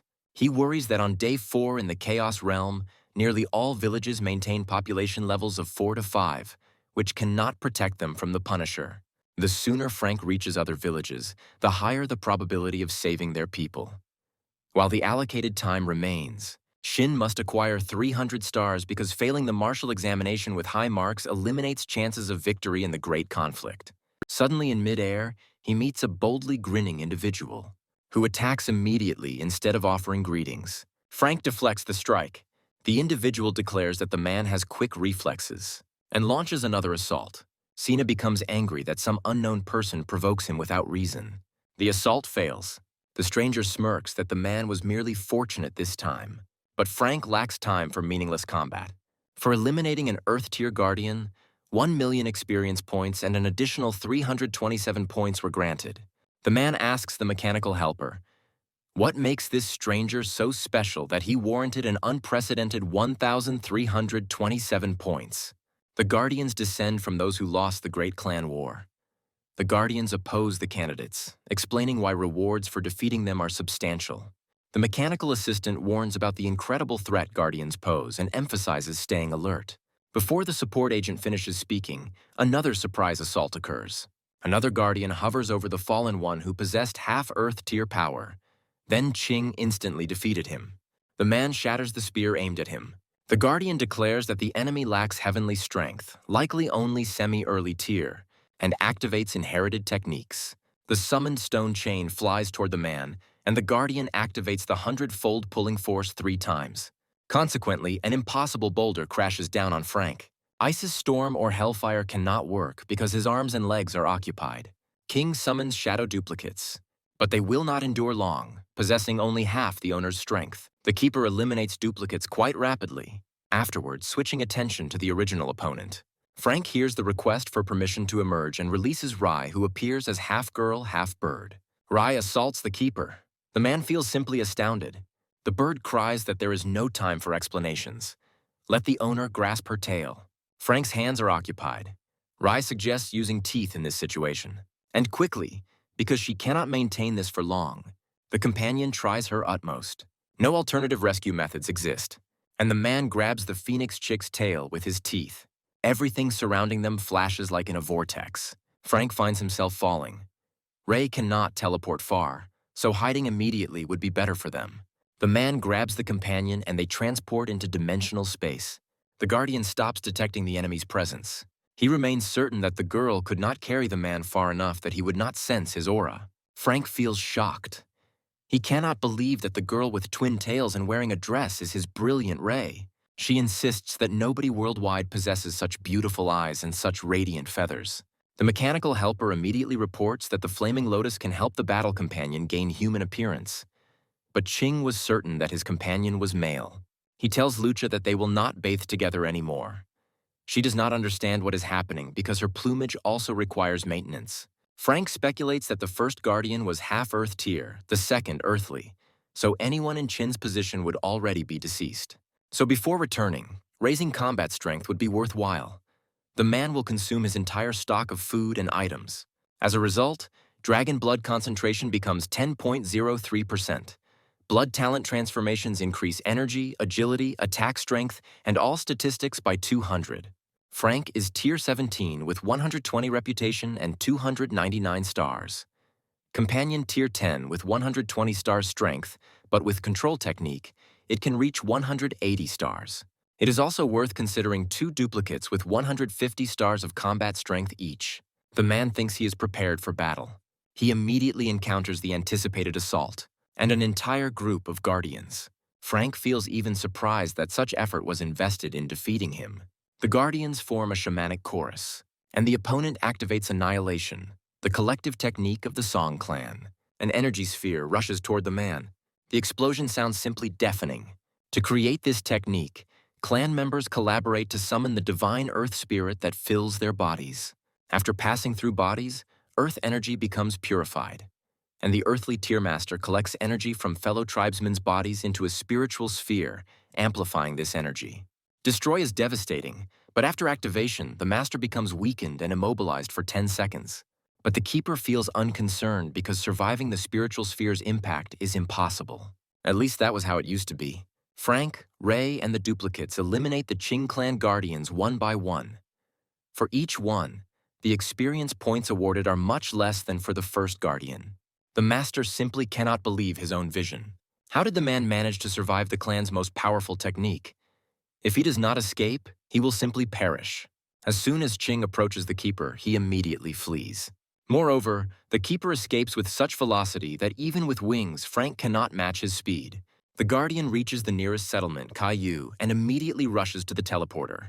The guardian vanishes into the teleporter with the threat that the Song army will destroy Frank's village. The man pounds the pedestal, but the keeper has already disappeared. King regrets that he missed many points. The mechanical assistant suggests establishing a connection between this teleporter and Dragon Pool using a transmission card. The portal links two locations and only Dragon Pool residents can utilize it.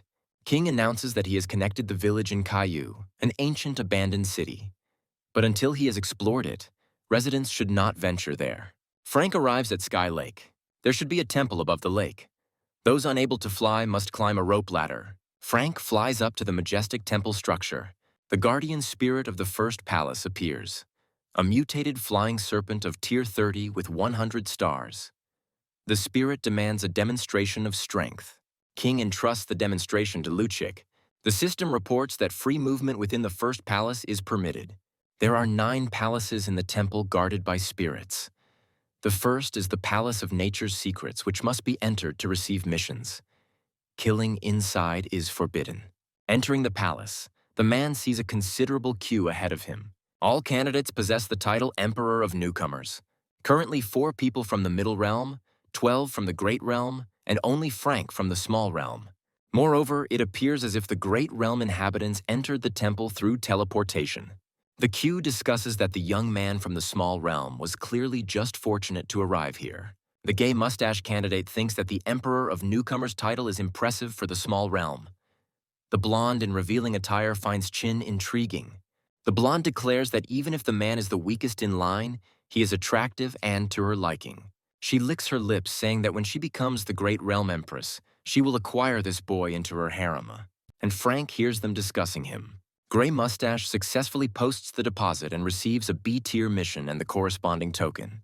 The line whispers about how fortunate the old man is because such a mission can result in a purple chest. Frank had no idea that any deposit was required to obtain the mission. A girl passes by upset about the D-tier mission. In her hand, she holds an object familiar to Chin. The next person in line gets a tier B token again. This is a fortunate centaur girl who does not hide her joy. Grey Whisker clarifies that the centaur provided as collateral the hatred core which dropped for doubling the difficulty of the task to eliminate the hatred demon. The centaur adds that even the double difficulty of that task was too easy. It is Frank's turn. The queue thinks that the man has no chance of anything except an E-tier mission, which is a pity to waste any effort on. A girl passing by had in her hand the light bracers that Ching had once exchanged. He did not immediately recognize them because his were purified.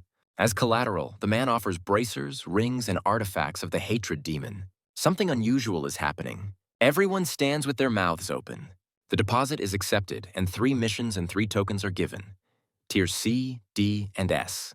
Under the astonished gaze of the departing line, the man leaves the temple. Nobody understands how a person from a small realm got 3 tokens because an S-tier mission is worth no less than a mythical chest. Frank is surprised to see the temple crumble before his eyes after his exit. The mechanical helper explains that after sunset, the temple disappears and reappears at sunrise. At the same time, an elder council is taking place in the Song clan where the escaped keeper convinces those present that he escaped from the challenger. Because when that man killed his comrade, the body was enveloped in white radiance, which is what happens when a challenger kills a guard. The challenger is no less than an earthly master because after the collective technique, he calmly continued the fight.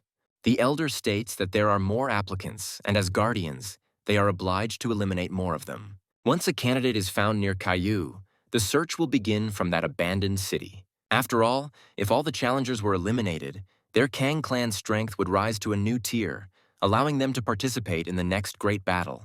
The elder orders to send 500 people from the main office and 300 from each of the others. That is, in the morning, 3,000 people will be sent to Taya. The young Chong clan members do not understand why they should wait until morning when they can attack under darkness cover. They explain to him that a mysterious monster lives in Heavenly Lake which every night summons all those who died here by unnatural deaths. These ghosts destroy all living things in their path, and Kailuu, the closest city to the lake, therefore became a ghost town. Empty and abandoned during the day, Tau lives the life of a great city at night. Frank is invited into the establishment for food and drink. The girl suggests relaxing, having a snack, and forgetting yourself in the arms of a beauty. But the truth eye shows what the food advertised by the barker really is, just like the true appearance of a languid beauty. The man is indignant. How dare the undead flirt with him? Here, the inhabitants, who a second ago appear like ordinary people, take on their true appearance and buzz that they are exposed since the guest knows everything. Finally, they can consume the guest's fresh meat. Bone harpoons emerge from the inhabitants' mouths.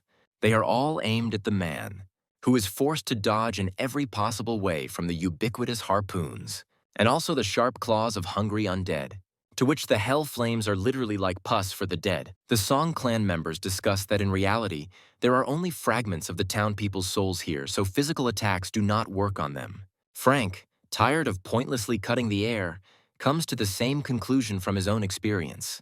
Spirits of only tier 30 with 150 stars become dangerous only when they gather in groups. They use a ghostly howl that splits the mind. The soul of the attacked person is separated from his body and the spirits rush at it trying to absorb it. Frank activates the acoustic shield, and off we go. Furious thunder effectively mows down spirits. Each one yields 130 justice points and 12,000 experience points. Ching becomes a tier 8 judge. The man regrets that the spirits who drag out a miserable existence do not have the opportunity to be reborn. He sincerely wishes for the cleansing power of thunder and lightning to free the spirits. Frank reaches tier 18 with a combat power of 320 stars. A whirlpool of strange green mist swirls around him, and the next moment, a man in a casual business suit is standing in the middle of an office space. A colleague approaches him and says that the director was looking for him. Another colleague asks that the report be on her desk in half an hour. The director praises the man for his excellent work, and he says he is being promoted to administrator with 30 days of paid vacation and end-of-year bonuses. Frank accepts the promotion like a zombie. In the evening, the man puts on a show for his colleagues. He is left with a keen sense of something missing, but he cannot figure out what is going on. In reality, the sleeping Frank is immersed in a glowing sphere at the bottom of the celestial lake, and spirits hungry for prey are swimming towards him from all over. Ray screams for the owner to wake up faster, but her attempts to reach the man's consciousness are unsuccessful. Frank is now in a modern city. Although some passers-by look quite extravagant, but the people, the streets, and the city itself seem unreal. Everyone around him seemed unreal. Although Frank suspected that he might have problems with his head, suddenly everyone looks up. Strange people descend from the sky, riding on dragons. They declare that the blue star is a planet that now belongs to them, and all others must disappear. The people on the dragon seem familiar to the man. They are attacking the city. Passers-by run away in panic, just like Frank. Here he sees before him the image of the light ray screaming for the master to wake up and save the companion. Sheen rushes to the rescue. A sword appears in his hand. The guardians on dragons are doomed. The man deals with all the invaders and looks at the city through the window. Frank feels like he has jumped straight from the first illusion to the second, and whoever created them is making people and things from Chin's memory attack him. This means that the illusion creator's goal is the man's death, which means that the next attempt will not be long in coming. A shot follows. A capture group with machine guns breaks through a hole in the wall and reports on the target's destruction and readiness for the next order. To Frank, who hears everything from his own dimensional space, this seems like something new. The capture team requests ground support, and Ching is surprised that they are trying to eliminate him with modern weapons and not with heavenly forces. The man is even interested in testing the effectiveness of his powers against modern weapons. The skills are showing themselves well, because flesh can stop bullets. A special forces soldier throws a grenade. Frank blocks the explosion's force with his energy. Under the building, tanks aim their guns and they shout at the man that he is surrounded. The invaders are ready to open fire to eliminate. For this case, Ching has wings, which perfectly solve the problem with the environment. But Frank does not run away, but lands in the middle of a cluster of armored vehicles. The tanks open fire, but the gunfire does not cause any harm to Ching. But it is a bit annoying. The man playfully tears off the tank's barrel. Frank does not have much knowledge of the Dragon Country's armored vehicles, so a detailed illusion is simply impossible. King activates Ice Storm. The effect is excellent. The illusory special forces swear, but the swearing is muffled by censorship. The man sees that the illusion is becoming unstable, which means it will soon fall apart. But then aviation enters the battle. They are firing a bunch of missiles at Ching. He rises up to be on equal terms. The pilots attack the target in panic. The air battle is chaotic. Frank activates Furious Thunder. The illusory aviation was smashed to smithereens, and the man understands that now he is not afraid of modern armored vehicles. and even 300 stars are enough to conquer the small realm. And what can we say about the power of one or several thousand stars? Is it acceptable to ignore the realm order for the sake of one person's aspirations? But the illusion is crumbling before our eyes.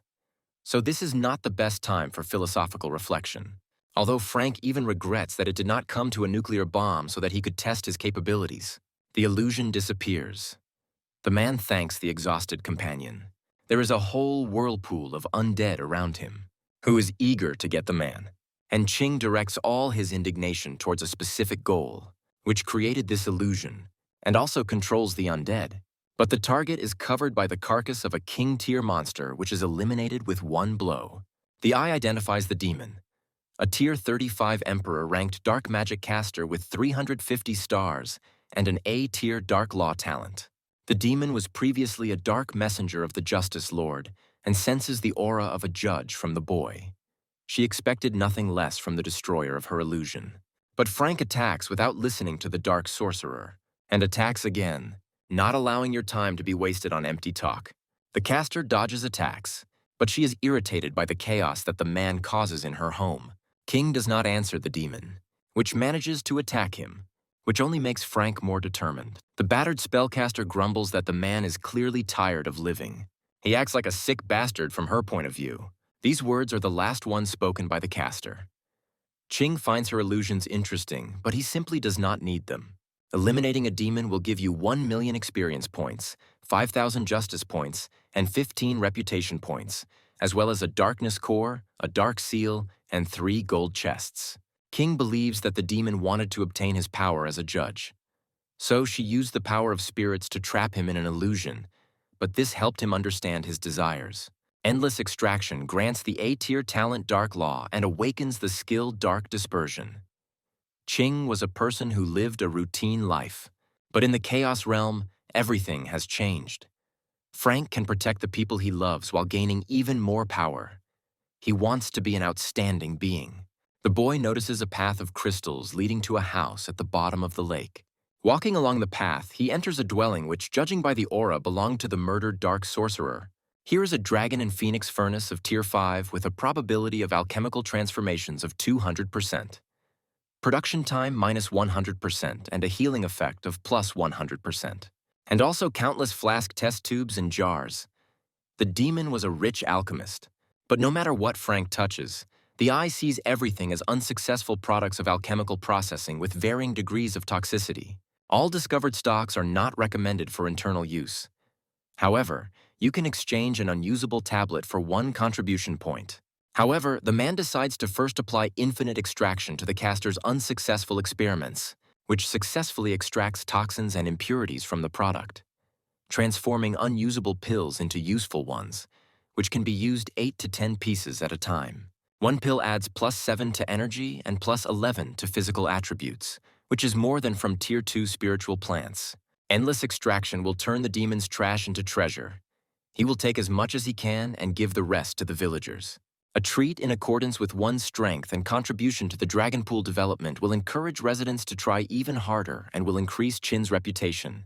Since there is still time before dawn, Frank decides to delve into the missions he has received. The S token breaks when activated. The God's Village mission consists of 5 stages with increasing difficulty. First, destroy all spirits in Kaiyu completed. Second, eliminate the mysterious inhabitant and cleanse the heavenly lake. Completed. Frank is delighted that without even realizing it, he has already completed 2 stages of the mission. A super synthesis card and a protective shield card that lasts 24 hours and is indestructible have been obtained. Dragon Pool residents will receive 1,000 points, 1 Tan ownership card, 1 Divine Fortune card, and 1 Super Fusion card. King was worried that the Guardians might attack the Dragon Pool, but the land ownership map allows him to destroy their connection to the portal to Taiyu. And even if the Guardians stamp their feet, the man will simply cover the residents with a shield card. Qin is also given a card with the right to fuse EX abilities. It determines the target's ability and selects 2 compatible skills to fuse. The mechanical helper explains with an example. He encountered a dragon. The mechanical helper activates the card, which becomes the food card. After determining the target necessarily eats and evaluates the product. The card flies into the dragon. turning into a mountain of food, which the dragon eats and no longer wants to eat the mechanical helper. In any case, the card hits the target, no matter what tier it is. Then the man suddenly gets a call from Julia. She explains that her awakened Tier A talent temporary position covers 5 meters of territory. Outside, 1 day passes, and inside, 2 days pass. Grandfather told her that this was a rare talent that could be useful to Chin. Frank immediately sets up a teleporter right in the demon's abode. The man needs to pass a martial arts test, and to get to the god tier in it, he will need more time to become stronger. Julie is waiting patiently. She remembers a conversation with her grandfather. Elder Shah understands that although their tribe is Frank's followers, they are different from the dragon people. Grandfather acknowledges his granddaughter's intelligence, beauty, and talents. If Ulia became Chin's concubine, the master would always remember them. Julia objects that he is not like that. Grandfather understands the girl's objections as her relative, but as an elder, he's obliged to think about the future of his clan.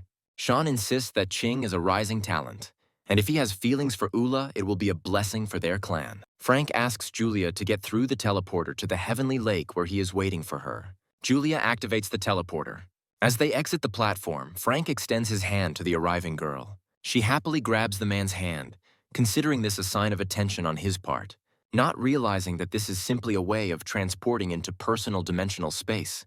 Julia looks around with curiosity. Frank reports that they are in a safe place and asks Julia to activate her ability. The girl sets her temporary position. After this, the primary countdown begins. Frank thanks Julia and explains that he will practice and gives the girl a potion that enhances her abilities. She thanks the gentleman. The man estimates that it will take an hour to extract, but in the force field it will take half an hour. He starts processing the mountain of supplies. The man absorbs everything he can after extraction, and Julia is busy sorting through a mountain of bottles. While working, she thinks that she would like to stay with the master. But without pursuing any goals, Frank reaches the limit of absorbing spiritual plants with Tier 18, Reputation 145, and Combat Power of 380 stars. This result is not enough for him. A new profession appears to be learned for 20,000 contribution points. Alchemist. Ching recalls that he once even read a novel with a similar title. The man studies introductory alchemy, becomes a beginner alchemist, and gets basic recipes. For each processing, he gets 1 mastery point. When you get 100 out of 100 points, you will be granted the status of a mid-tier alchemist. Each pill takes 20 minutes, so it will take 33 hours to reach the mid-tier. Ulin's talent will reduce real time to 17 hours, but the keeper's threats to the dragon pool are still fresh in the memory. Frank decides to take a risk and uses the ability fusion card. The skills of Shadow Clone and Shadow Dispersion are merged. The man did not expect this at all, but he gets a new skill, Master of the Shadow Flow. Now both clones have the full power of the owner, and it is impossible to distinguish them from him. They play the track River of Desires. Frank purchases alchemy furnaces for the clones, believing that the 3 of them will learn alchemy faster. Stunned, Julia watches her 3 masters work at once. The man thinks that the track is constantly playing, if not a joke, then a bug in the system. But with 3 of us, things really do move much faster. Moreover, not all procedures work the first time, but +1 to mastery is still dripping. If you do not interrupt the process, then at this rate you can finish it in 5.5 hours. In the future, the only problem in pumping alchemy will be time. Endless extraction turns the process into waste-free production. In the Guardian clan, people are ready to act. Someone is indignant. Why such an army was assembled for the sake of 1 contender from a small realm? But the outraged are reminded that 1 strong elder died. And Tuck, being a master of the earthly tier, barely escaped with his life. The challenger is incredibly strong. 100 Star Masters who have not passed the martial arts test are considered to be of the half-Earth tier. The half-Earth tier consists of 3 stages. The stages are awarded after defeating the spirit beasts guarding the first 3 temples. Those who reach the 4th temple and pass the test are of the earthly tier. In the same way, the earthly tier is divided into stages. The returned Guardian 2 is a master of the earthly tier of the 4th stage and an elder of the 7th stage. The elder is informed that 3,100 people have been gathered. He himself will remain in anticipation of an attack by a neighboring clan and appoints his assistant gun to command. The Guardians prioritize eliminating the challenger over possible attacks from short-sighted neighbors. The first group of guardians line up at the teleporter pad with activation stones, but nothing happens. The elder realizes that the portals between their village and Caillou are now disconnected. The winged wolf opened its toothy mouth. The system reports that the palace on the second tier can be entered without hindrance. Thanks to Julia's talent, Frank achieved the maximum with the improvement of his characteristics. Julia helped not only with alchemy, but also sorted out all the current issues that arose, allowing Qin to fully concentrate. There is a crowd again in the second-tier temple. The mechanical helper reports that the number of candidates is at its maximum and universal duels can begin. Under the feet of the candidates is a huge portal that can transport them to any place in the realm. To use it, you need a universal stone. But to get the stone, you have to fight and take it from the enemy. Each contender is given 3 stones. The winner of the duel gets all the stones of his opponent. The one who collects the most stones becomes the winner and gets the organizer's secret prize. One of the contenders does not want to participate and asks if he can give up the stones and just leave. The mechanical helper confirms that this is possible, but the applicant will die. The would-be refuser feels as if hundreds of swords are piercing his body. No one expected the smiling mechanical helper to be so strong. The mechanical helper asks to confirm its participation in the competition. The system itself selects opponents based on personal data. Colored spotlights are turned on. The mechanical helper announces that the first battle of the Universal Stones competition will begin soon. He introduces the participants. Harry from the Middles realm Vcluse will fight Frank from the small realm of Bluest Star. The opponents only see each other's tier. The stands are full of spectators. There are 10 seconds to place a bet. Those who do not place a bet will lose the opportunity to watch the next match. Frank sadly realizes that the audience perceives everything as just a game of chance. The mechanical helper announces the start of a fight without restrictions and without rules. Harry strikes, which Frank blocks with his hand, and he fights back, knocking down his opponent. Harry is shocked. His 30-ton punch only slightly deformed the man's arm for a second. He is a little tense despite the fact that the enemy is from a small realm, but he is still confident that his firepower will definitely bring victory. Harry is clearly from the technogenic realm because he looks more like a Terminator than a human. He fires missiles from the guns that appeared on his shoulders. Frank repels the attack. There is an explosion. The arena is covered in clouds of smoke. The mechanical helper comments that both opponents have disappeared, but the fight continues. Xing strikes the opponent's hand, which is simply removed from the hinge, turning out to be mechanical. However, Harry's technical capabilities do not diminish at all. The blade crushes the iron pieces. Springs and bolts fly in all directions. Harry tries to reach the enemy with his telescopic probes, which rush towards Frank from all sides. Harry praises his opponent's defense and speed, but he would not need to dodge if he were truly invulnerable. The man declares that his capabilities are enough to win. King grabs 2 probes with his bare hands, but at the same time, 2 other probes are pinching Frank's legs. The shadow bonds and the talent of earth control allow the man to gain a foothold in Stan.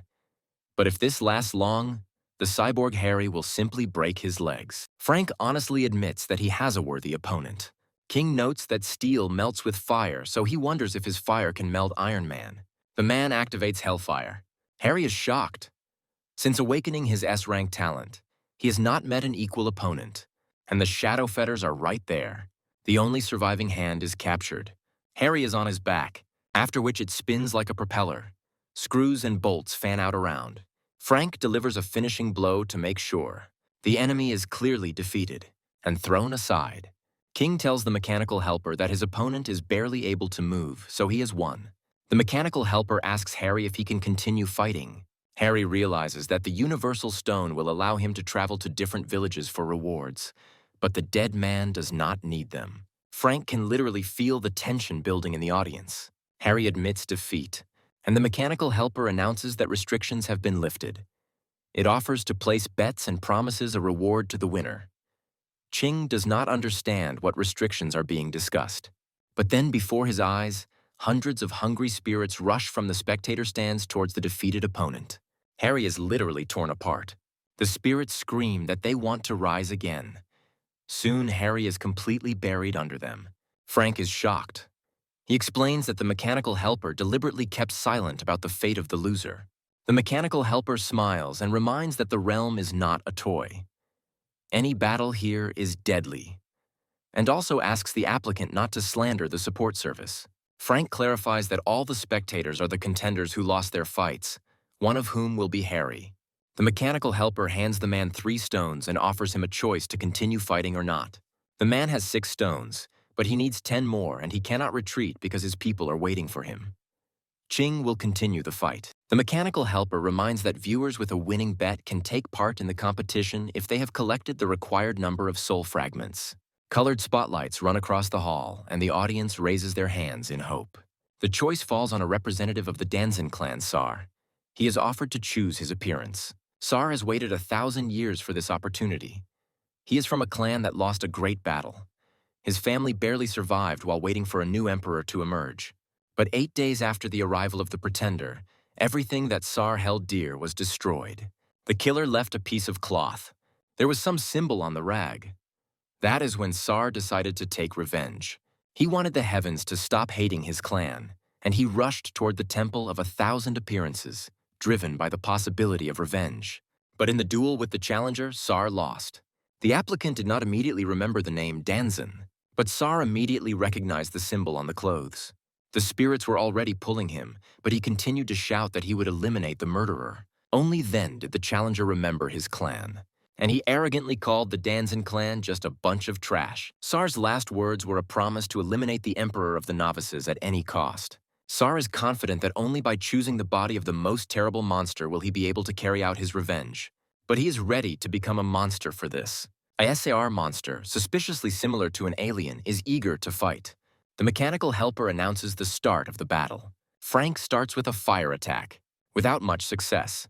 The mechanical helper did not ask for bets because first he wants to tell you about the look that Sar chose for himself. Sar fights in the body of a clone of a mysterious beast from a space crack. The beast has Tier B speed and Tier A strength. Metal and stones are easily torn apart by the claws and teeth of the beast. The clone's skin appears soft and smooth, but he has a virtually invulnerable body. But the main feature is that the beast's blood explodes instantly upon contact with the target. Defense below rank 4 simply will not help. Frank realizes that the invulnerable, strong, and fast monster is the perfect elimination machine. In the clone's body, the contestant's power rose to 400 stars. The mechanical helper offers to place bets on winning. Ching attacks again without success. The clone fights the enemy hand-to-hand. Frank activates the Dark Knight blade, which breaks with a crash. The man is angry because he lost his best weapon. The fierce fighting continues. Frank summons Hellfire, and suddenly Ching sees Sar's memories, whose whole life seems to be scrolling in front of the man on the screen. The leitmotif is the destroyed clan and revenge.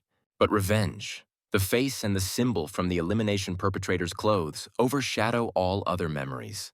King believes that Sar is trying to soften his heart in this way. Frank sees a tortured teenager forced to step into the skin of a monster and asks him for forgiveness. Ching will not regret what happened to Sar to anyone. However, the man also has someone to save. The monster is defeated. Frank strokes the monster's face and asks Sar to rest. The last thing Sar hears while still in the form of a monster is Chin's promise to eliminate the enemies of the last son of the Danzin clan. The next moment, a tortured dead teenager lies in front of Frank. The mechanical helper reports that Sar has exhausted all his spiritual strength, so he can no longer be resurrected. Frank is declared the winner and receives 6 stones for his second victory. The mechanical helper wonders how the last attack, just a thunderstorm, could eliminate Sar's mighty body. During physical contact, Frank launched lightning through the monster's veins, which entered with the blood from its wounds. If lightning and thunder have reached a certain limit, a small discharge is enough to cover the entire area. The monster's blood is flammable, so the men simply use lightning to make the monster explode from the inside. In this case, the more blood, the more powerful the explosion. Frank wants to continue. The mechanical helper invites the audience to take part in the fight. However, no one shows any desire to accept a fight that they know they will lose. The mechanical helper is extremely surprised by the lack of volunteers. He tells the boy that they cannot continue unless there are people willing to fight. Here, the image of the mechanical helper starts to shake. The man thinks it is some kind of glitch, and then it disappears completely. The mechanical helper in the form of a girl is given permission to enter. Standing at the door, the artificial intelligence hears complaints of boredom. The Punisher notes that the mechanical helper looks great as always. The mechanical helper wonders why he was summoned by Madam Punisher. The Punisher wants to relieve boredom. The mechanical helper does not understand what we are talking about. The Punisher notes that the battle cannot continue, but she has a proposal in this regard. The mechanical helper knows that the Punisher cannot interfere in the process of evaluating newcomers. Punisher puts her arm around the mechanical helper's shoulder, saying that she cannot help herself. The mechanical helper is so beautiful. She's just making a suggestion without interfering. After all, opportunity comes with risk in the realm of murder. The Punisher is confident that the person will make the right choice. The blonde notes that she seems to have seen Frank somewhere. She wonders if he will eliminate the alien body from the Great Void. She's never heard of the Punisher interfering in worldly affairs before, so she does not understand what attracted her this time. Frank looks like her old friend. The mechanical helper explains the rules of the hunter's game. All viewers will be given the same appearance. Ching enters the sacred ruins for exactly 1 hour. The audience is the hunters. Frank is the prey. If the hunters catch the prey, they are resurrected. If the prey is still alive after an hour, they win. If all hunters are eliminated by the prey, the role change will reward 500,000 points. Frank agrees to start the game. In the city ruins, the synergy of the 6 senses is excellent at detecting the movements of hunters, and the release of energy quickly destroys them. The power of 200 stars does not pose a serious threat. Cheich is sorry that after death, the hunters immediately disappear. He does not have time to use the extraction. A bullet is flying towards the man, but it cannot overcome the protective dome. The shooter does not hide at all and simply fires into the sky. The shot turns into a spectacular fireworks display which is clearly visible to all hunters. The hunters decide to split into 3 teams, 2 of which go on a detour. There is only 1 target, so the hunters are confident that their chances are better. Although it is unclear how the heavenly law allows such unfair play. However, the hunters have no doubt that the target will demonstrate much greater power than in the 2 previous battles. Their expectations are in line with reality. The target laughs that they walked for a long time. Here the hunters become somewhat confused. Explosions are heard from the side where the patrol group should be. Hunters are racing for another target. One of them has the Eye of Truth, which shows a person from a small realm with a fighting power of 420 stars. As a result, all 3 teams gather in one place, each confident that they were chasing the true goal. However, during the chase, 2 teams heard strange sounds. It was as if someone was singing a song about a tearful breakup and about love. The hunters do not understand what happened, and Frank from above counts how many hunters have gathered together. There are 54 hunters below. So we can begin. Together with the clones, the man activates the secret mystery of the 5 elements in Raging Thunder. The hunters who do not understand anything suddenly fall down because the ground simply disappears from under their feet. The belated realization that they are trapped can no longer help. At the bottom of the pit, the hunters are met by rods, and the most agile ones who are not pierced by the rods are finished off by lightning. Hunters lose count, trying to determine how many talents their target has. Some hunter was lucky enough to have a defense talent that protected him from lightning. The lucky man desperately climbs up towards the curtain of hellfire. Frank developed this plan from the beginning. Because there are many hunters, he simply might not have time to eliminate them one by one. It is easier to destroy groups. The talent of earth control created a huge hole, and Ching placed rods at the bottom with the talent of metal control. From above, he created the appearance of untouched land, and together with the clones, he lured 3 groups into a trap at once. You can proceed to the next stage. The clone leads the hunters to a place where there is no room to turn around. Frank then attacks, surrounding the hunters with a wall of fire, after which it weakens the frame of the nearest building, which collapses on the hunters, and those who manage to crawl out from under the rubble are met with ice arrows. There were no survivors of the operation. Then a section of soil heats up, turning into magma, and the last group of hunters is lured straight to hell. Now Frank needs to lure out those who are hiding in secluded corners just by pretending to be incredibly tired. And the quiet ones come out on their own, like moths to a flame. There are as many as 200 hunters like this. A spectacular finale is played out. Suddenly, applause is heard from behind.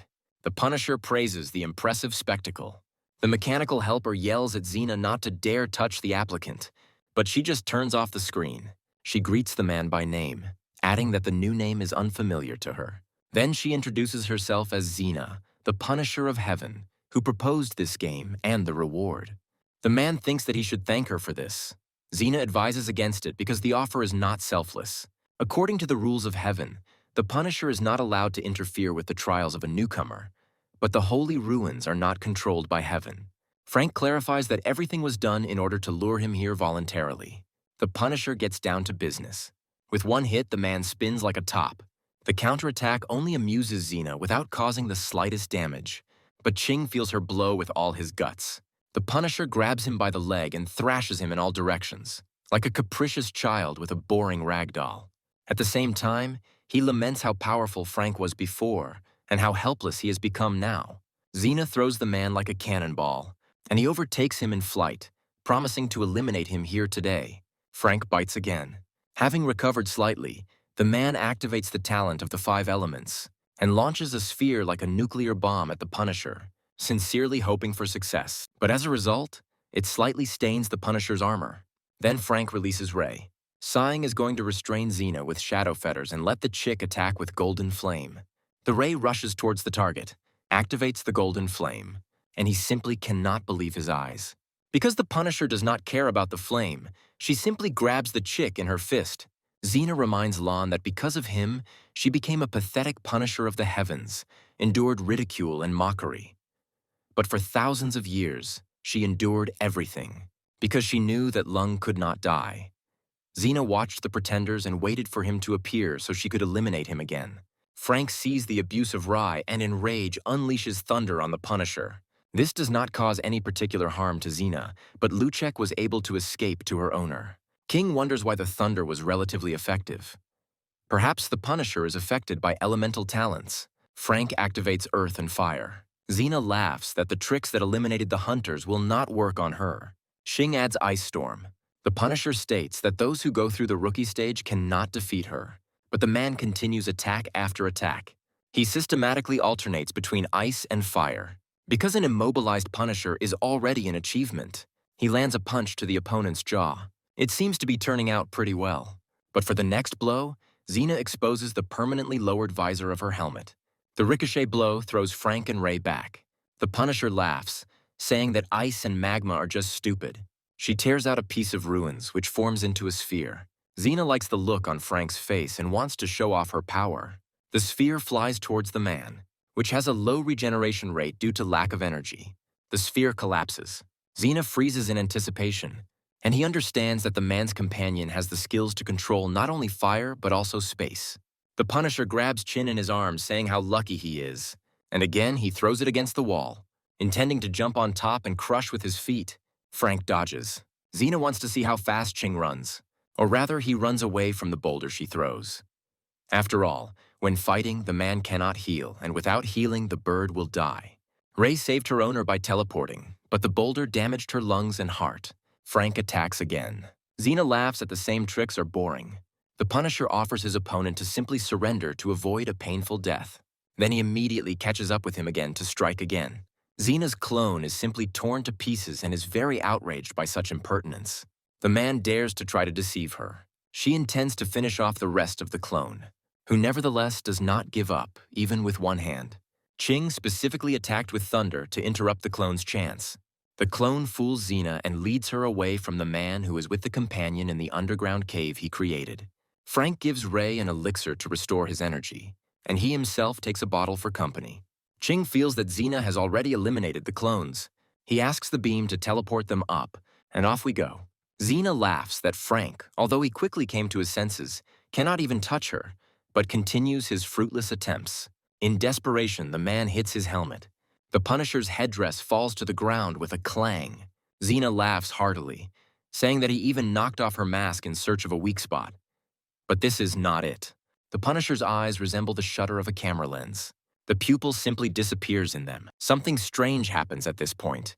It is as if Frank's skin, blood vessels, flesh, and bones are being peeled away all at once, but separately. Xena is simply euphoric at this sight. The man bursts into something through a window opening. It seems to him that the soul was separated from the body, but not at all like during the attack of the undead Enta. Now the sensations are much more real. Xena is right there in the window. She likes the way her fist crashes into the man's flesh. She simply revels in the feeling of superiority. And her vision skill is best considered a last resort. Eyes have magical powers. What is blocked by the gaze ceases to function.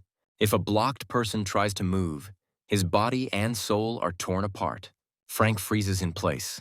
Xena adds that it is like the effect of a camera. You freeze. The photo is beautiful. You move. The photo is blurry.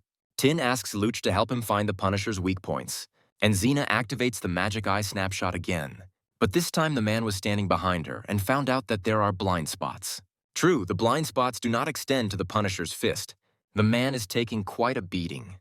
When Xena blinks, her pupil simply disappears as if hiding inside. Frank moves away 100 meters, but the ability Magic Eye Snapshot easily gets him here. And after her, Xena's fist. So slowly moving away, Ching tries to find out the radius of the Punisher's talent, who is impressed by the man's endurance and ability to bear pain. Not many can endure heartbreak so many times. Xena gets excited and wants to find out what her opponent's limits are.